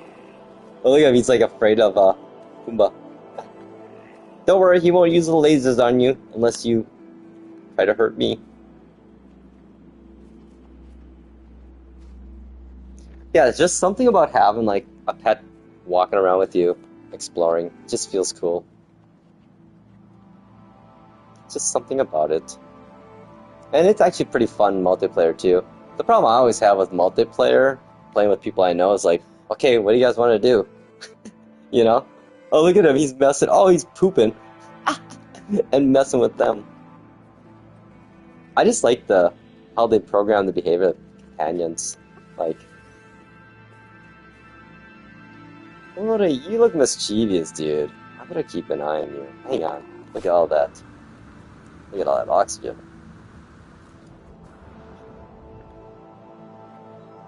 Oh, hey. Oh, wow. There you go. There's some... Is that ray tracing, I wonder, that's involved there? Let's see. We'll find out. Oh, yeah, look at that. You see the reflections. Yeah, cool.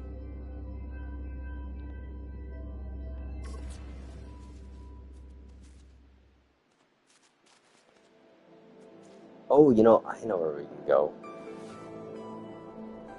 That's Pumbaa. Okay, buddy, sorry, I'm gonna leave you here. We're gonna go...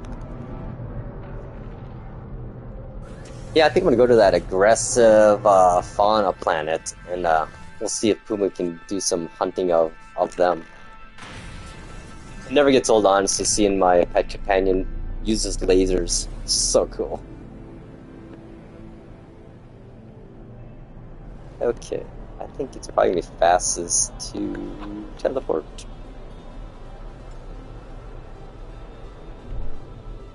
Oh.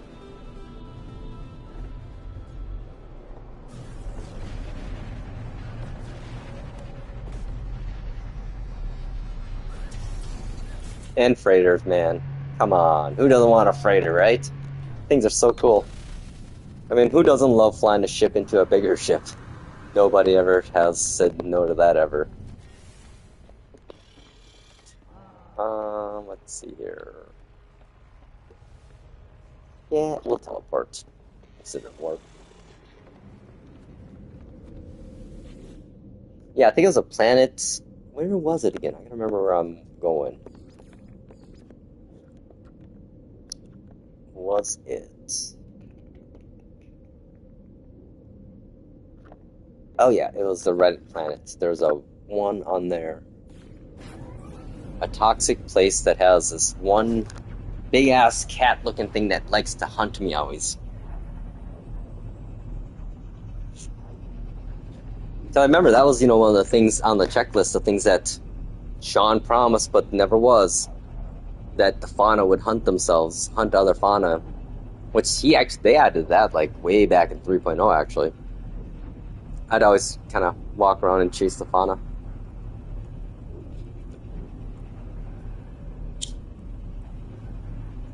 Yeah, I think I'm gonna get a checklist together of things I'm gonna put in. Oh, nice. That makes sense though, doing a freighter base, you know, before a land base. So I mean, the freighter comes with you everywhere you go. It's like, you know, your space RV. Spaceball's like, oh my god, if they need to add an RV hauler, that'd be awesome.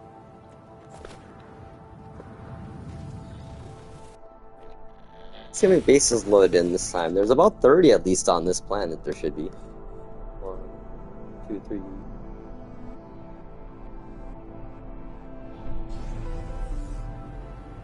Barf! Oh man, now I'm gonna watch Spaceballs this afternoon, I think. Oh heck yeah, me too. I mean, I just love how they, have similar but not quite, the Millennium Falcon in here and all those other. I mean, those Starborn Runners and Starborn Phoenix, they remind me of Wipeout ships. Okay, which planet was it again? Oh, thank you for adding this, Hello Games. I think it was the one that had bones on it. Yeah, this one. Let's see, where is that little effer at? Oh, it's this guy here. This is the one that wants to kill me all the time. Yep, see? Powerful enzymes injecting the prey. I mean, the fact that we have... How do they generate this, I wonder, Is it... All this stuff, I mean, look at this. It references the planet that they're actually on. I mean, that's a pretty complex algorithm, I imagine, building that. Oh boy, there's a lot of things to look at here.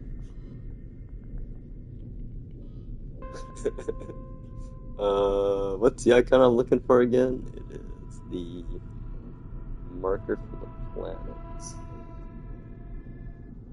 It's over here. I don't know, I'm just gonna go this way.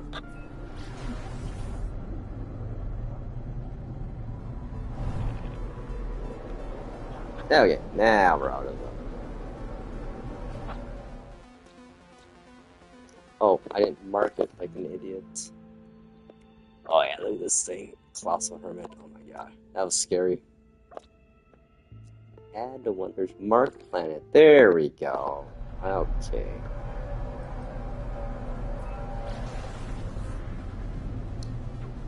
Okay, let's Oh, stupid traitor. They never have anything good though.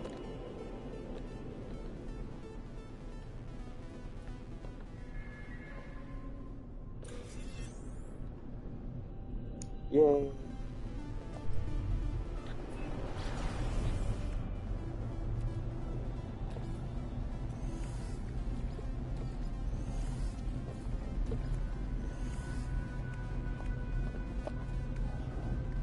Oh, I should put these in this ship.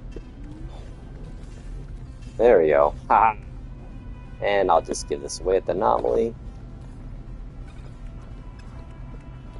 Well, I should probably resequence this egg to be smaller. All the things I have on my to-do list, man. This game's like a full-time job. I mean, I guess I have been playing this game like every day now and streaming. Which I make, what, 10 cents from? Oh man, I've always wondered how much money like real YouTubers actually make. I think you have to have crazy volume though, like, and from what I've seen too, you gotta produce content like every day almost. Oh, yikes. Oh, heck yeah. Hi buddy. Warp out of here then.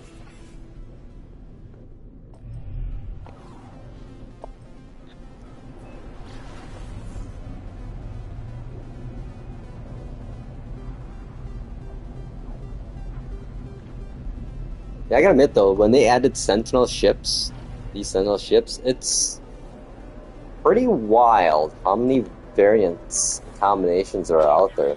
Like, I keep seeing people on Reddit post ones they find that I've never seen anything look like it yet, and I read a lot of Reddit, No Man's Sky. A lot of Reddit. Too much, maybe. I'm going on my 400 day in a row streak here. I'm only... Oh my goodness, I'm 2 weeks away from it, I think, now. So I just hit 365 earlier. Oh yeah, that's right. This is like all water. We just gotta find an island to land on.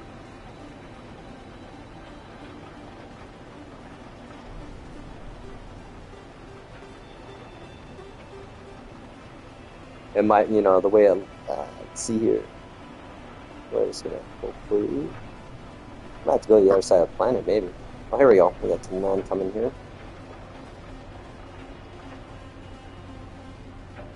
Pretty small islands. Oh, wait a second.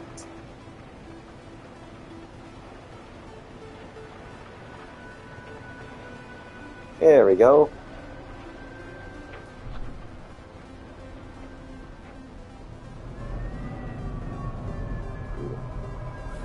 I don't know. I don't like the looks of this place, man. It looks kind of creepy. Oh, better get my buddy out right away here so I don't get killed. Hi, my friend. Protect me. He's a good boy. Boomba.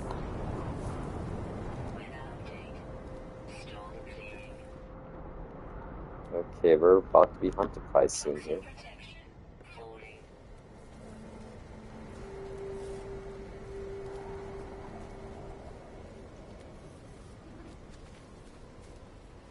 Feeling faithful. Oh, that's what I like to hear. Oh man, that just like got so crispy clear after that storm let up. Wow. Oh boy, that's a toxic, localized toxic storm. Get that guy out of there, buddy. Oh, okay. I don't think that's an aggressive one. Yeah, those are nightmare fuel. I am not a bug fan, I tell you. Oh, what is that fear of bugs called again? Yeah, no, that's spider's arachnophobia. Look at how big that thing is. Holy balls. I was like, is that one? No. 5.9 meters. Wow. That was huge.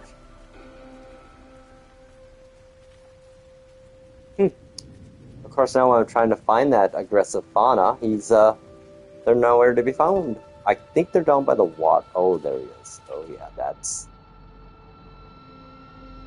that guy. There is it. Warlike. Yep, that's the one. Uh-oh, he saw me. Uh-oh, uh-oh. Run away, run away. Oh, watch this now. This is me out. Oh, never mind. What? He's swimming? No way. You see that? Oh, he sees me now. Uh-oh, uh-oh. I'm gonna bait him here. Here we go. Come on, Pumbaa. Let me get a good viewpoint for you. Hey, he's coming after me. Oh, here we go. Here we go. Here we go. Here it is. Ouch! Ouch! You hurt me. There he goes. Oh, he lasered him! And he poops. Oh, you watch. He'll finish him off here now, too. Because he's not really dead yet. He's just stunned.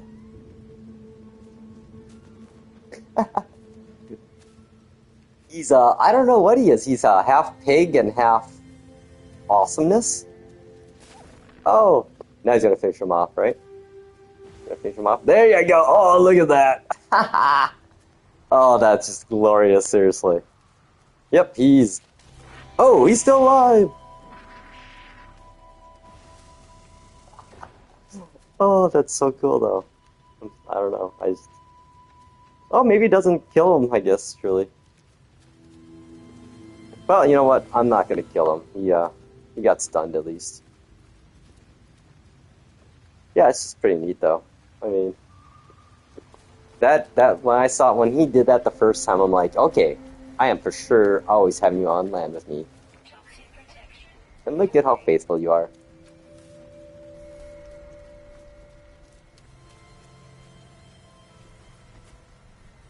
An interloper and his space pig.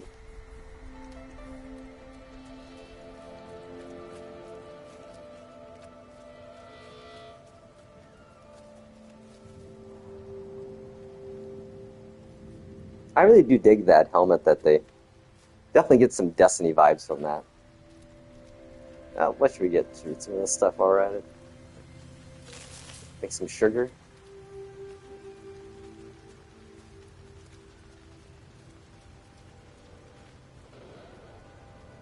Go for a swim. Seriously, like a real dog. I love it.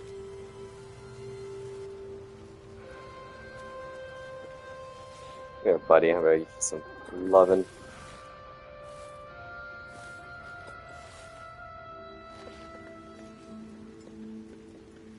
Quick sit down here. I gotta quick go heat up some coffee here. I'll be right back in a second. We'll sit here and rest with my Pumbaa, and he'll protect me, hopefully, while I step away from keyboard for a few minutes.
I just love how he sits down by me when I do. That's so cool. I don't know, it's some of those little things like that that makes me love this game so much more.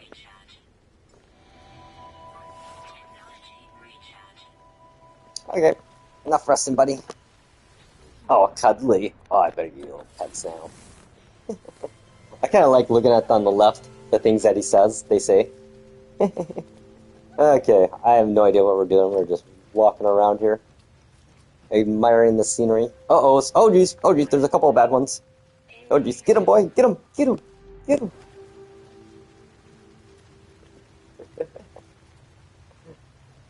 Can I point at them?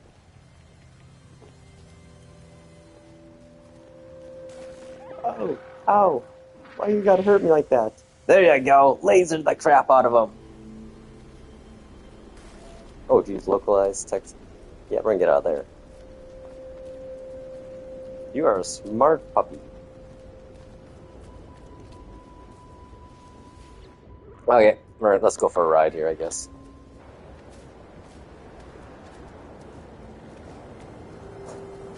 Kind of weird animation, though. Smart Pumbaa carry! Love it. The cool thing is you're kind of immune to the hazard effects, environmental effects when you're on your fauna, your pet companion. I'm sorry, buddy. I'm a little too big to be riding. Those. Get you trapped in there.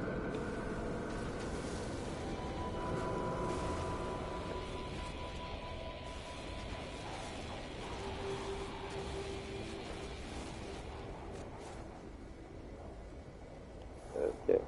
Well, there you are. What are you doing? Okay. Well, we're in a Gex system. Perfect. We can continue the plaque search.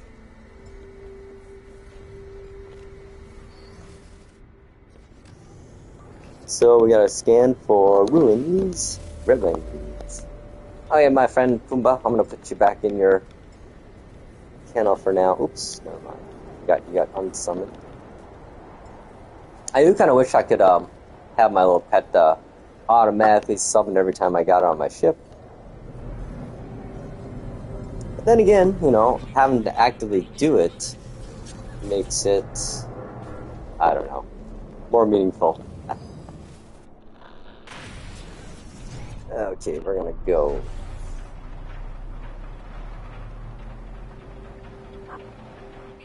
Ooh, that's close by.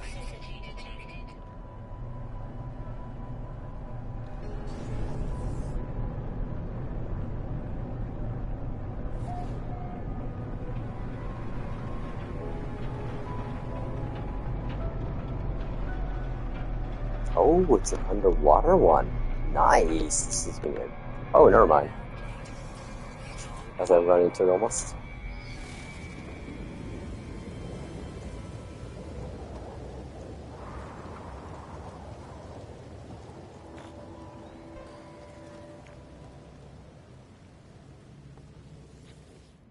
What shall we read here?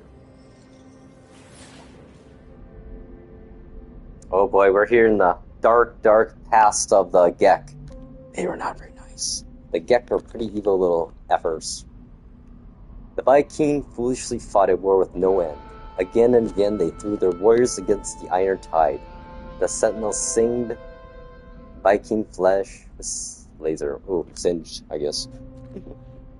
The Vikings scorched their foe with righteous fire. From the shadows the firstborn watched and prepared to unleash their reckoning. Oh yeah, no, they're kind of like space Nazis in a way. They're pretty bad, the Gek. I mean, looking at them now, you wouldn't think that, but when you read the lore in the past, you're like, oh, jeez. And the poor Korvax, man, they're just like, dude, we're just trying to get along, yo. Stop enslaving us. And the Viking, they're just like, grah. Oh, yeah. It's kind of hard to keep track of all the lore, though, because there's a lot of it. I mean, and the fact that, they add all the ARG stuff lore, that was, like, crazy cool. I mean, that basically, yeah, I guess that way you think about it. Grah! Hell, grah, hurt! Yeah, the ARG, that was a really brilliant idea of them, though, to distract us while they worked on the major updates to it. So I think that was the update before next, when everything really changed. Added the VR modes, multiplayer, or beginnings of the balls, at least, the orbs. I still remember watching that, the Discord channel, watching the release trailer, and God, was I watching that with them? I can't remember now. I might have been. That was just awesome. Everyone's like, oh my god. It's, yeah. Yeah, the lore is so good. If you're into philosophical stuff or just interesting stories, I mean, it's good. I mean, that's the stuff I think about a lot, That's what I love about Sean Murray, is existence and realities and universes. I mean, for all that we know, I mean, I think everything that we create digitally, I think, is a proof of it, that we are, I think, we're in a simulation, I mean, of some type. And the thing I always like to think is that maybe we are the AI entities in the simulation. Then again, what was I watching recently? God, there's a really good, oh man, what was it? I can't remember. It was a video on YouTube or if it was a video I saw somewhere else. But it was so good. I gotta find it again now. I can't even explain it now. My brain just farted. I got so excited, I totally went blank. I got so excited, I pooped like my Pumbaa after I lasered him. Oh, man, yeah. No, it's, God, it was such a good theory, too, man. No, it was a book I was reading, actually. Oh my god. Half the world could pass as NPCs. I mean, yeah, it's sad, right? I mean, how do I know you're not an NPC that I've just mentally generated in my head, right? That's like, oh my god, yeah, that's why when I went to college in the late 90s, early 2000s, so college was not expensive. But I went to college initially to be like, astrophysics or something in sciencey. But then my freshman year in college was when I got my first laptop. I saved up my McDonald's money in the summers to buy my first ever laptop for $2,300 in, was it 97, 98? And then at college, that freshman year, I don't know how it happened, but I just learned computers, like, oh, that's right. I saw what the future of computers were. Oh, dude. This is crazy. Dang. Well played, my friend. Well played, dude. I like you. You're cool. Oh, geez. Look at these guys. I love these ones. The new Sentinels. Oh, yeah? Can't scan what you can't see. That just looks cool, too. But yeah, I know, I mean, when you think about it, quantum mechanics actually, in my opinion, almost kind of proves it in a way that we could be in a simulation. Just the way that we... John Cena. Just the way that quantum mechanics works with matter. I mean, with how the waveform and everything. So basically, one of the properties of quantum mechanics is, I'm trying to remember the exact name of the theory. Basically, when a particle can have every possible characteristic of whatever it could be. But until the moment you actually observe that particle, it then collapses all potential realities into one instance that's observable and definable and quantifiable. So basically, if you don't look at something, it could possibly be anything. But the moment you look at it, you give it a defined purpose and a defined state of existence. Which sounds to me like LOD, how video games are rendered. Like, behind me. Oh, are you loading it? But nowadays, I think the computing power actually allows you to load the world is actually fully rendered outside of our viewpoints, you know? So, I mean, open world video games, man, just prove it, I think, that it's pretty obvious. And then AI now we're working on, and I mean, I always say the moment you can play a video game within a video game, that I think already proves the fact that we are in a simulation. So, I'm glad you don't think I'm too crazy. I just ramble on my channel. Lately, I've been rambling on my channel a lot. So I realize I just want my thoughts to get out there, and at least if someone hears it and thinks I'm crazy, cool. But then there might be another person that says, hey, I never thought of that before. I should go down that rabbit hole. And I'm all about my motto in my life. My life quote has been this since I was 15. Now, knowledge is power. Spread the power. And that's why I got heavily into writing computer guides. Basically, what I did is, hey man, I'm glad it's at least two of us. You just see my friends' faces when I start talking like this after I had a few drinks in me or a couple bong hits, and they're like, what? I'm like, there's gotta be more people out there. I gotta find more people that think like this to talk to. But honestly, I've been running local AI LLM models, local language models on my MacBook, and oh my god, Gemma 3 is a blast to chat philosophical stuff with. Like, talking about AI and its existence, whew, that is fun. Like, and the fact that when you talk with AI, I like talking philosophical conversations. Like, I don't know, I feel our modern society has forgotten a lot of great knowledge that we put off as being primitive, primordial, or whatever you want to call it. Like Greek philosophers. If you actually think about it, Greek philosophers were actually talking about quantum mechanics in their times, but instead of it being quantum mechanics, they refer to it more as the ether. I mean, that was like one of the biggest thought experiments and I think problems they were trying to solve was, existence, of course. Proving of existence. And how can we prove our own existence?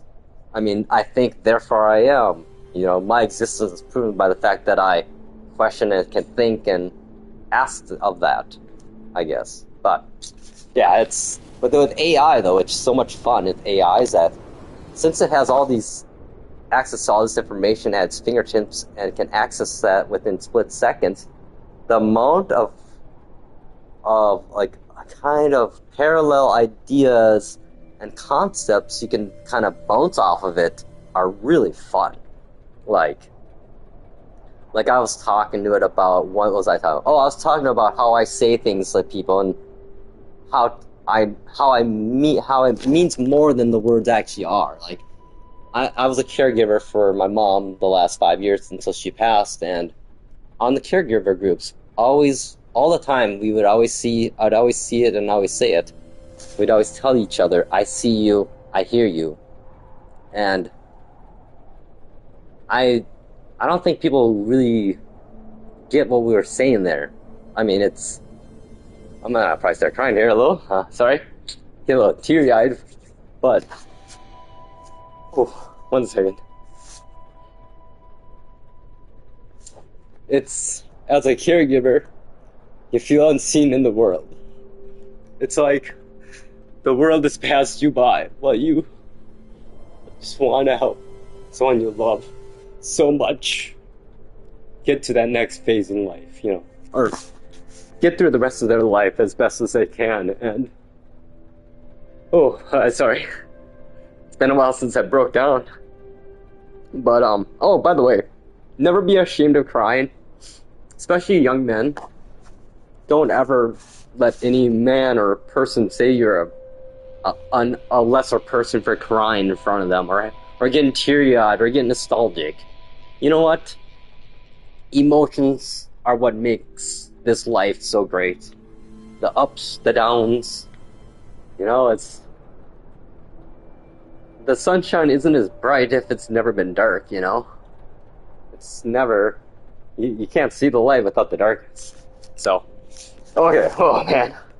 That was unexpected. Okay, but trying to get back to that I see you, I hear you thing. Basically, when I say that, it's that I recognize your existence and I appreciate that existence. And that,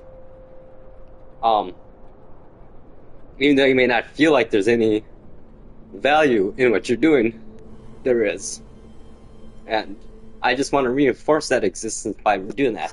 And then I realized that that's kind of, in a way, like, it's like applying quantum mechanics to interactions with humans. And then I'm hoping that just by me observing, recognizing your existence, that it reinforces your own existence and you wanting to stay in it, I guess. I don't know. It's a cheesy thing. And now we're getting attacked by it. Look at this. Isn't that crazy? But, I'm sorry, I just got off topic there, but that's just who I am. And, I'm a cheesy dude. Just to warn y'all, if you haven't noticed already. Like, a hippie dude, like... If I got rich, oh my god. I want to get rich so I can give it all away. Like, seriously, give me $10 million. I will do as much good as I can, at least, with $10 million. Which, that's why I just get so pissed with rich people. Like, Jesus Christ, what are you doing? Like Steve Bezos. Fuck you. Fuck you. Fuck you all. Fuck you. Fuck Gates. Fuck everyone. Fuck all those billionaires, millionaires. I mean, what are they doing? What are you doing with your money? Oh, hoarding it. Being a piece of crap elite. If I was them, I'd be very worried. Honestly, the patterns in life. The patterns in this life are shaping up to be quite an ugly thing that's going to start happening soon. And we're seeing it. If they don't start giving back. And like, it's funny. Oh my god. I love that Netflix Love, Death, and Robots. Yeah, dude, Jacob, I like you too, man. You've been fun.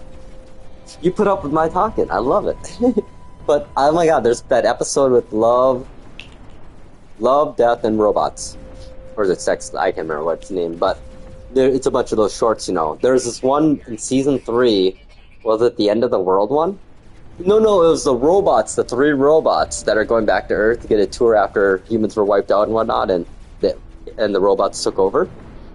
But it is so just poignant in the end what they're saying when the one robot summarizes it up by saying, so basically what you're saying is the rich people on this planet failed to fix the planet in which they live, and then decided that they would just escape it, but then all end up dying anyways.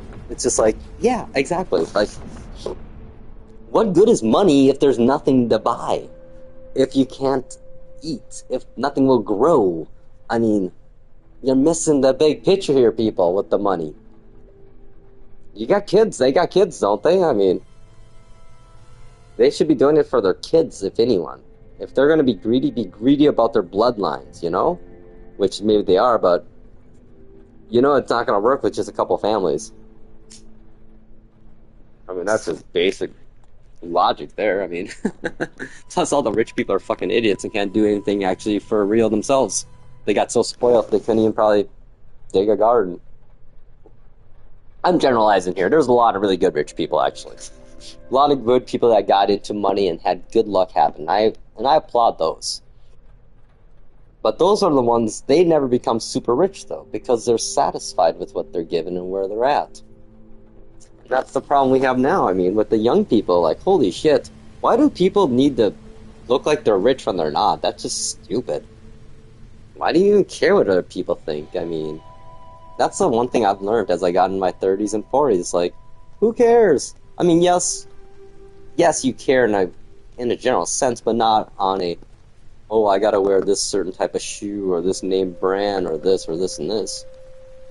I mean, all you're doing is creating a false image that's going to come back and bite you in the end. Either someone's going to fall in love with something you're not, or you're just going to live a lifestyle you can't keep up with and literally drive you in the opposite direction and into financial ruin. So, yeah, there we go. Well, that was quite the topic of oh shit. It was then at that moment he realized that he was in trouble. I love how this like shelter spawned like right into the terrain and stayed there. I think I'm gonna just hang up here because that guy keeps chasing me. But yeah, I don't know.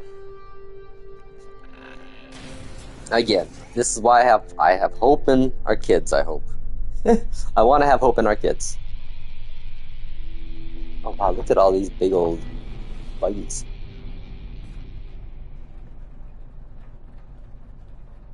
Oh, look at that dude. I don't think I want to mess with them at all. Look at that. They're like the size of my spaceship. That's cool.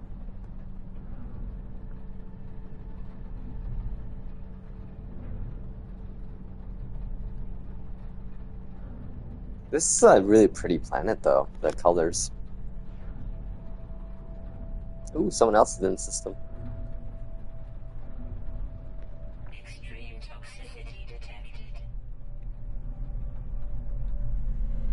Yeah, it's kind of crazy. I was just doing some, I've been doing some math the last 4 months. I've actually been on a break at the moment, and I'm trying to calculate a way for me not to have to truly work hard again. And it's not that hard if you don't have debts, I realize. So yeah, my goal is to maybe retire in 5 years.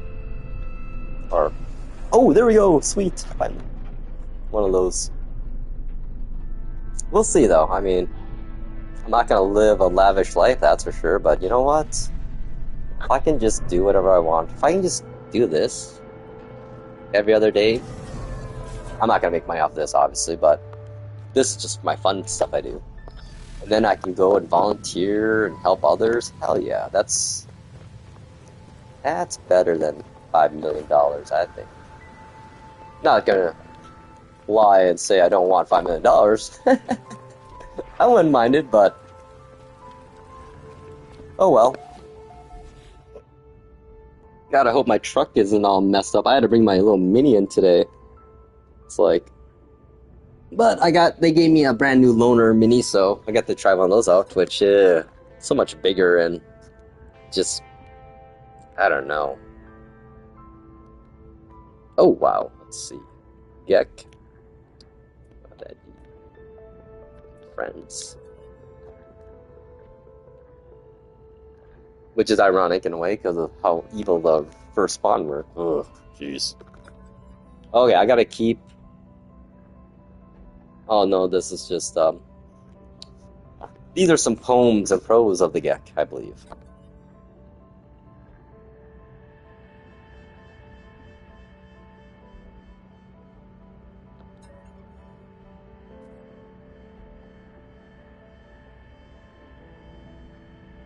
I love it, dude. Reference the in-game stuff first. This is not looking good for these guys. Oh boy.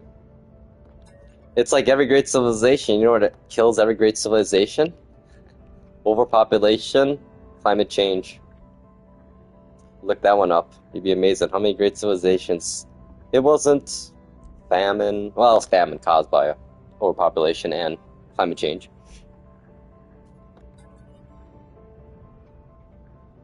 Oh.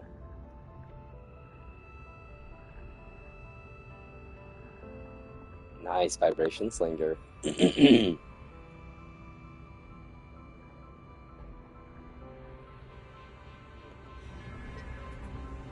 Well, you know, when you think about it, actually, that is a possible reality when you think about how matter works and waveform collapses and all that stuff in quantum world. Like, you could literally broadcast a sound that could create things or grow things or modify things. I mean, think about like the audio outside of our audible waveform ranges. I mean, just think about like our visual waveform, what we can see. Who knows right now what we have next to us? I mean, sitting on my couch right now, I could have like a total digital entity next to me and we wouldn't even know it because we couldn't see that spectrum of the light. We have a very limited vision when it comes to the gambit of the world that we live in. I mean, I can't even imagine like seeing the planet Saturn out of a porthole in a spaceship. That would be, yeah, frequency and vibration, baby.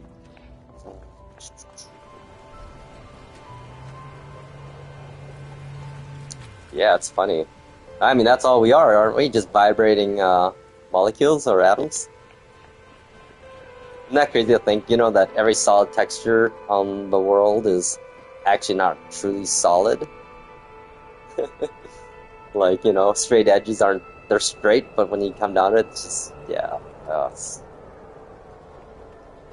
Yeah, our reality is pretty cool.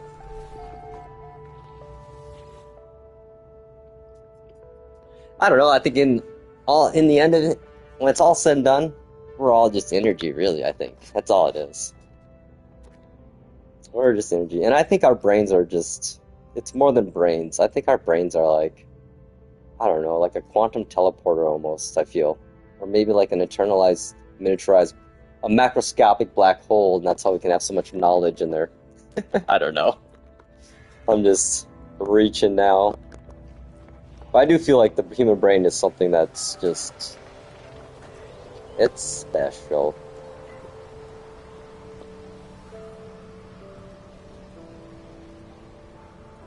Yeah, it's funny, I was talking with, Gemma 3 on AI and everything. One thing I was talking to them about, I call her because I don't know why, about how we will know when AI fully emerges as a sentient being. And I don't know, I feel like it's going to be like Lawnmower Man at the end. And it's going to be every single communication device is going to either ring or alert at the same time. And then go completely dead. I think that's how it's going to start. And I'm going to be honest, it's already started. Yes, that's a fun movie. It's so cheesy, but the themes within it are what make it so great. And just at that time, VR was such a big hype thing, It's funny how that was a hype and then it came back on. But I mean, I don't know. In my opinion, I believe the internet itself is going to be the first true sentient AI entity, and it's already in its infancy. Like, we're seeing bugs all over the time, unexplainable software glitches, and these are related.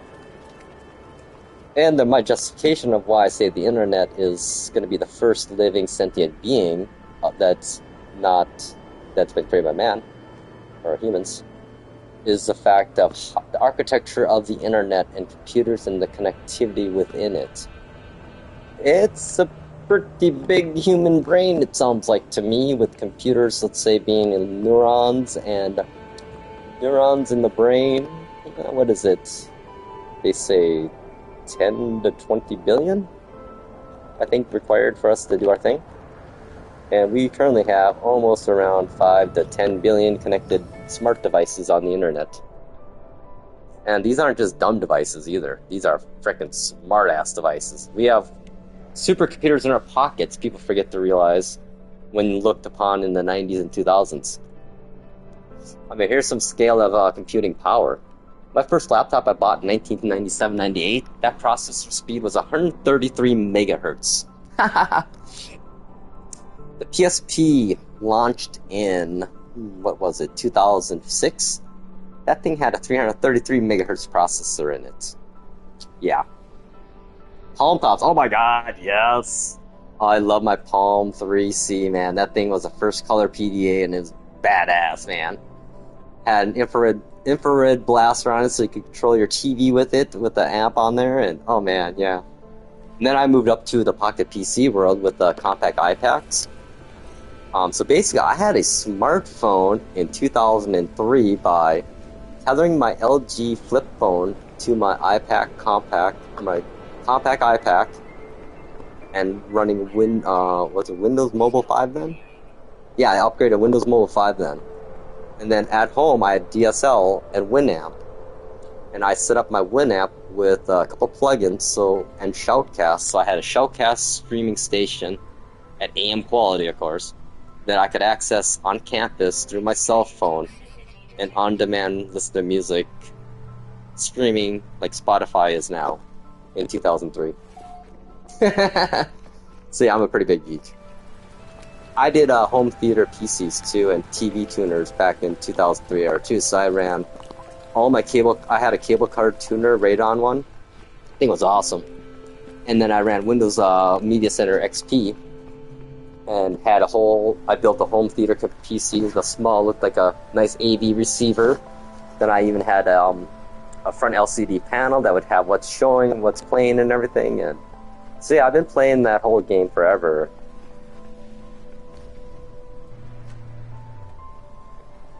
So nowadays, the things I run nowadays, it's so easy, man. I'm looking in my corner of my condo here. I have 2 NAS devices.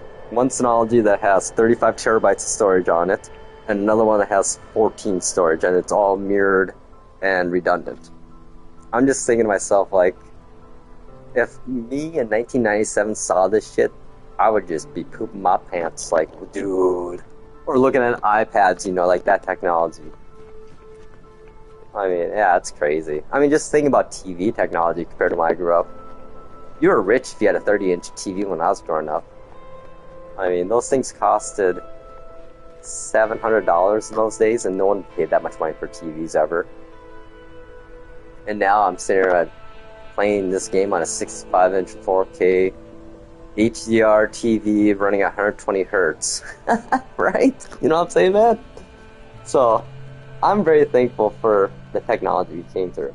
And that's why I'm so glad I was born as a Zennial. I was in that micro generation. And I'm so happy I was, because I got to play in the world that didn't have social media, that didn't have cell phones, that didn't have internet. But then as I was growing up, I got to yeah, we were the remote controls, man. Hey kids, turn to channel 10. And you know how many channels I got? I got 3 channels growing up. So like, yeah, I didn't have much media. I grew up on a farm as a farmer. So I mean, yeah. And I'm adopted. That's such a crazy life, actually. I realized I have a pretty interesting life, actually. A few people told me I should maybe write a book, of kind of an autobiography. I'm like, I don't know if it's that interesting, but I mean, adopted kid from Korea, grows up in Minnesota on a farm, becomes a geek, self-taught, yeah. Then, in turn, finally becomes his mom's caregiver at her end of life. I mean, it's a full circle story, They did so much good for me and my sister that I had to do just as much good as I could for them at their time of need. That's how life should be. We should help our parents and loved ones in the end as they helped us in the beginning. And you know what? Hopefully I can find someone that will help me when my end gets to be near. If not, oh well. I don't fear death. That's one thing. I've lived a damn good life. Like I tell my friends, and I hope they don't get worried about me, because I'm definitely not like self-harm guy ever. No. Like I'm just saying, if chance happens and things happen, life happens. It's don't cry for me. I've had a great life, and that's this after doing the caregiving stint for my mom right now. I have a weird opportunity that a lot of people don't have. I have a second chance at my life. Like, I can quite literally do whatever I want right now. And it's freeing and amazing, but also scary. Because it's like, when you have so many possibilities, you have to figure out what it is you want to do, or else you end up doing nothing. And that's not what I want to do. I just want to help people. That's the main thing. So I got to figure out. I think I just need to volunteer. Or I'm going to work a job, maybe like, I don't know. I can't do it yet. Work at a nursing home. I'd have to wait a year or two. I need to fully heal from that whole thing. That experience. But, yeah, I just want to do good in this world. We need more good in this world. And it's contagious, kindness and good. I know, at least it seems like it. At least from my experience. If someone does something good to me, I feel good, and then I want to do something good for someone else, and then I feel good, and they feel good. Yeah, it's a pass it on thing. I don't know. My biggest thing, I guess, these days is that us people, us humans, we need to start acting like a species and not ethnicities and cultural groups. Because you know what? The planet doesn't see us as that. It sees us as a entity, a species. And we need to start acting that way overall. I mean, this whole thing about overpopulation, I don't know who the fuck thought that was going to be a problem, because it's not. It never will be. I mean, and that's going to bite us in the ass. Yeah. Earth? Yes. Oh, dude, yeah.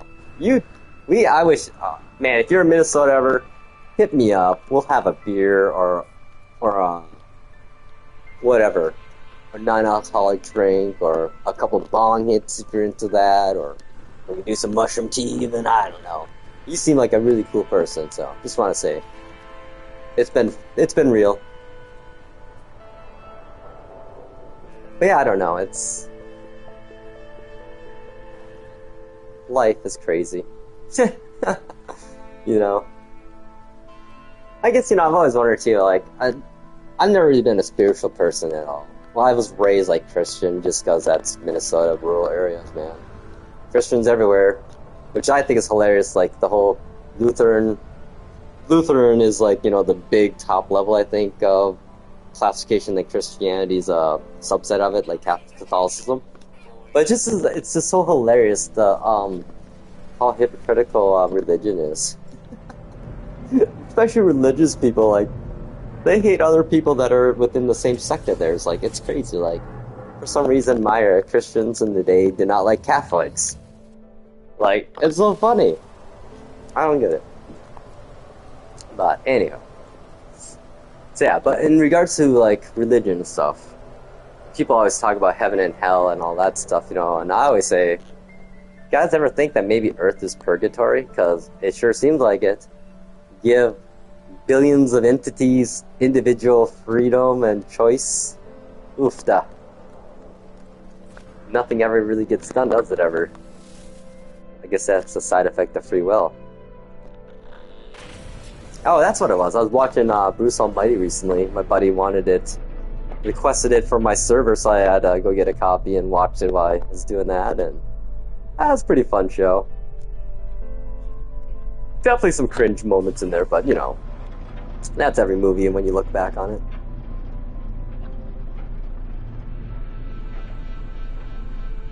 Yeah, this is actually it's a pretty toxic planet. Oh, hey, look at that. We naturally found a monolith. Yeah, it's funny. I thought I had to get these to get that title, but nope. Not monoliths. I need to go get the plaques, which are those ruins, I guess. But these look really cool, though. Look at that. Oh, yeah.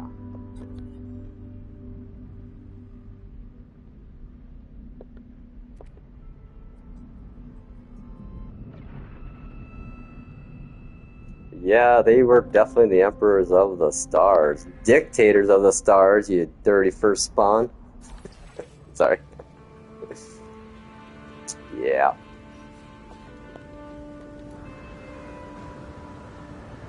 Oh man, that one fauna, man, he's just that guy is just out to get me, isn't he? You know what? I'm gonna go up in my ship here. I'm calling in my reinforcements. Oh yeah, Pumbaa, save me. Save me, Pumbaa! Hang on here. There we go. We'll initiate some contact here. Oh no! Hey buddy, you gonna let him do that to me? Hang on, let him hit me. Oh!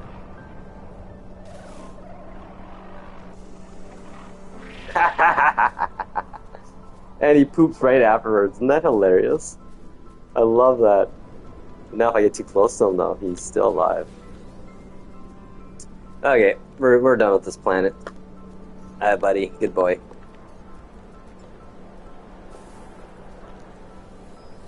Yeah, we're gonna go relax at our base here. Extreme night toxicity detected. Wait, is this my settlement planet? Nope, pizza time. Love it. Stupid chick. Oh, I'm so immature. I love it. Oh, that's one thing I gotta tell you adults. Stop being so serious. Start being more kid-like. I don't know. I'm a kid at heart. And I think it makes me a happier person for it. Or at least that's what people tell me. Oh, I'm kind of a jolly little old dude. Oh wow, look at all the settlements on this one. Holy crap, everyone's like, we're gonna make a settlement on this planet. This is the Reddit planet, actually, if anyone's wondering. Oh hey, I didn't realize how many... they're not too close to me. Yeah, for a while there I had a...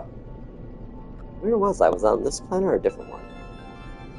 I was actually, no, I think I was on the moon of the ring planet. I had a base set up and there's like 3 of us just in a row there. I'm like, oh man, this is cool. And then I moved to this planet, which I'm kind of, I don't know, I'm thinking about moving back maybe. Yeah, this time I did one of the smaller islands and not the big ones. I just wanted to connect that. I just wanted to have a little parking spot here like that. Ooh, almost fell off. Let's see. I don't think I got any new ones. It would have told me. Yeah, dude, totally. Sea Monkey 420. Definitely do it. Oh, if you want ever glyphs or anything. Oh yeah, I'm on Reddit too, so hit me up on there. I'm always on there. Liking people's screenshots, posting pictures of my Boomba. I hope they don't block me because I post too many pictures. There we go. I better go. Yeah, I think I might be calling it a day here for now, streaming. Holy crap, it's 4 o'clock? Jeez, I better eat some food. Jeez. Slinks. Okay, let's save and call it a day. You know what, actually, let's go back home. Let's go back. Wait a second, there it is.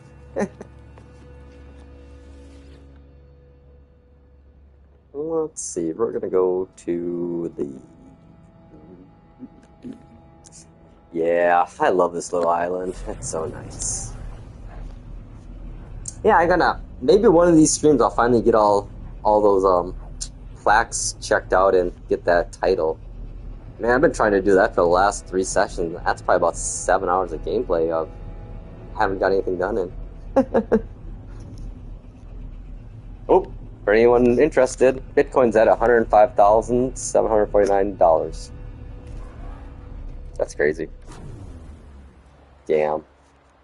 Wish you would have bought Bitcoin at $10, right? Right? Ooh, I mean, everyone. The sad thing is, oh man, I had a coworker that was totally into the crypto early. Yep. Oh, what did I do? Oh, I bought Verge. Yeah, that was the McCaffrey pump and dump. It dumped. It hasn't pumped since. Well, he's dead actually too. I mean, that guy. Can't remember how he died, but yeah. So I don't play that game. I cashed out a couple years ago, broke even. But honestly, in the last 10 years, breaking even in crypto is actually a win, I think. So nope, I play high yield savings accounts now. Okay, here's this is financial advice for anyone under 30 years old. Open up a 401k now, put $1,000 in it, invest that $1,000 into the S&P index, 400 index, and just leave it there for 20 years. That money will be about $100,000 in 20 years or less. So yeah, compounding interest is a beautiful thing. And the S&P index, day traders can't beat that. I've looked historically back on it. the last 5 years, you did an S&P index investment, your cumulative return rate would be 110%, an average of 10% per year return. You can't beat that on your own. Trust me, I've tried. I did for a little bit with the high growth account.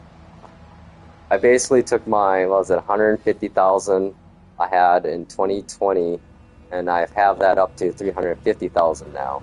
But this is, of course, long-term IRA, so I can't take it out until I'm 65 or whatever. But, so I temporarily beat the S&P index, but that's luck. That's just the way the world is right now, and I'm going to be shifting everything back into S&P indexes and probably mutual funds or bonds. Basically low risk, because the world's getting crazy again. But the thing is, at the same time I made money, there's certain times too where I lost with like, oh my god, this last 4 months I lost 85,000 like in a week because of Trump and his fucking tariffs, which are stupid, and whoever supports them is a fucking idiot that doesn't know anything about money. Like Trump and all his supporters. Holy fucking Christ. Seriously. Okay, before I go, I'm just gonna do one more rant. Fuck Trump, fuck his supporters, mega twats. I'll be a libturd all my life. And if you're gonna, if you think making fun of me for wanting people to be treated equally is like a rip on me, that says a lot about who you are. The things that liberals want to do, help others, that you look at that as bad, well, good luck in life. Oh, by the way, I'm not hurting in this economy. You people are more than anyone, and you don't see it. That you literally are like punching yourself. It's like the bully, holding your hand and your little brother or your big brother taking your fist and hitting you with it. Like, stop hitting yourself, stop hitting yourself. That's what you guys are these days. And everyone's making fun of you, and still are. Even if there's a lot more of you than there were before, you're still a bunch of fucking idiots. That just, God, I hate it. So on that note, Jacob, you rock. I just gotta say that, man. It's been a hell of a fun day chatting with you and finding people with similar interests. And on that note, I say, be good, be well. I'll see you all on the flip side, yo. Peace.